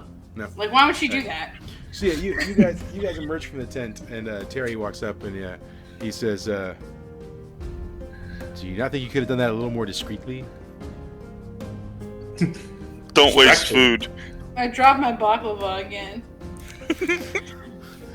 He's like, "All right." And then Maury kind of like raises her hands like distraction. He's like, Doctor "Yeah, I says, saw." Have you seen it? Have you met this group? And I look at him and I'm like, I learned a new song today. Do you want me to sing it for you? He's like, "Lord, no, God, stop." He's like, "All right, let's head back into the town, and we can absolve you of any crimes, and then you can be on your way." Even though he said no, as we were strolling through the village, Oh yeah, I fully expect. I am singing the ingredient song. Shall I roll to see how well I am singing it? Yeah. It's okay. Also, while she's singing it to him, I'm also explaining that we got Goblin today, which is great for stew. And I'm low-key humming along with Amaris, even though I hate the fact that I'm doing it. I feel like I'm bringing up the back of the pack, just trying to drag along the elephant seal that I'm definitely going to eat later. And then I start spreading like some herbs on it. Even though I've already teased him mercilessly, I stop my song for a moment, turn around, and I'm like, "Good work, Valerie." I keep walking. So Gets because angry and he's starts pulling a little bit faster. So I have a question. Because it's taking Paul longer to drag the elephant seal, does everyone still travel at his speed, or do they go at their normal speed? Wilbur, I'm going on at his topic. speed for I'm on more topic. food. I'm on Yeah. topic. All right, cool. Yeah, I would think Morg's usually at the back, so she's probably hanging out with him, constantly like spreading some herbs or something to like help the marination process. So it takes you instead of half a day, it takes you like at least 2/3 of a day to get back. I'm licking the baklava off my hands, Yeah. So by the time and I you get have back, to I have to make frequent prayer stops. yeah. By the time you get back, it's at the very least like noon or so of the next day. Well, we didn't sleep, so we probably slept on the way there, right? Okay, well then you arrive at least in the evening of the next day. When we arrive, I announce loudly that my hands are sticky. Eaten Yeah. the seal The whole time Yeah, we're gonna Terry's stop. and the goblins. Terry's muttering. He's just like, I just can't believe I got stuck in this bull crap. It's not worth it. I could have been a carpenter like my dad. I don't know what's going on. So you finally make back time. He sort of leads you to the guard station, when you get there, he's like, the deed's done. They did it. The guy that you guys had talked to before, he'd given you the quest in the first place, was like, he's like, excellent. He's like, well, I guess we don't have any problems then. And he says, if you're looking to make some extra coin, I got some more tasks you can complete for me. Eat Terry. He says, no, don't eat Terry. Oh, But we got most of the ingredients my recipe calls for. He We're says, just I don't missing care Terry. about that. Just say Tim's son. Terry food. He says, no, look. So, in the woods, there's this like plague beast. It's it's too horrible to speak of, but it's destroying the forest, and that's where the ingredients for the baklava come from. And if you were willing to take care of that for me, there could be some serious coin in it for you. How much? Protect the baklava. He says, well, could give you 5 gold apiece, and then on top How of much that, is 5? So 5 gold. Let's say in like a real world perspective, right?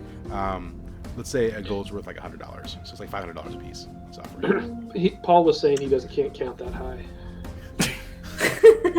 Nope. So Stockley explaining like money and like value. He doesn't understand. Stockleg says, yeah, sure, but we got to go tomorrow so I can sleep and heal a little bit. I got Yeah. beat the crap up. He says, no worries. We'll do that. And I'm and just so- like daydreaming, like I could buy so many goats and so much baklava. So as you're sort of accepting, So many more dibbles. So as you're sort of like accepting the quest, Terry like walks up to Amaris and says, I was with you the whole time and you never noticed. And he just slips away into the shadows. Fucking damn it! That's sort of where we'll like wrap up the session right there. But it's left open, right? If we do this again, right, we could carry on from this point with these characters if we wanted to. But I think we'll call it a night at that point. I've got to break this down. Some random dude is sitting there, like on his front porch, and this random assortment of people just walk into town. One of them turns into a pig, starts fucking up the place. Yeah. One of them's just fucking up the front of this random stall. Mm-hmm. They eventually murder them and take all the ingredients and just walk back out of town. And I was Nothing basically, happened. No, listen, I was so basically the- Jehovah's the- Witness as the- well. We probably have a wanted. Not only did we bounty murder right there. them, but we slowly dragged one of them out of the town So, by the tail. the front of the tarp, the front of the thing falls down. So everything is happening inside the tent, and no one's seeing it happen, right? I'm pretty sure they saw the guy get dragged out Yeah. with his And they brain heard and blood me. being. They didn't hear the screaming because I was yelling about how great the dibbles was. Everyone, and how that everyone they was looking for the his pig. powers. They're like, "Where's the pig going?" Oh, okay. So the whole town's like searching for the pig. They heard Did someone yelling loudly about religion, and Yeah. they ran as quickly as they could. I did good shit. This is by far the goofiest set of characters we played, and they somehow worked out really well. Sir, you had a character that ate his own uncle. Oh, yeah. Because of drugs. That was good. So, yeah. So thank you guys for joining us. Had fun. I'm definitely down to do it again if you guys are. So. Oh, totally. It's been great. Cool. Thoughts, questions? It was a lot of fun. Yeah. I had a really good time. Awesome. Thank you. Yep. Actually one of my first times ever playing a tabletop game. So Yeah. I'm glad we got to sort of pop your tabletop cherry. Oh, you're a virgin. why? Thank you. And on that note, I'm going to end the stream. Bye, stream.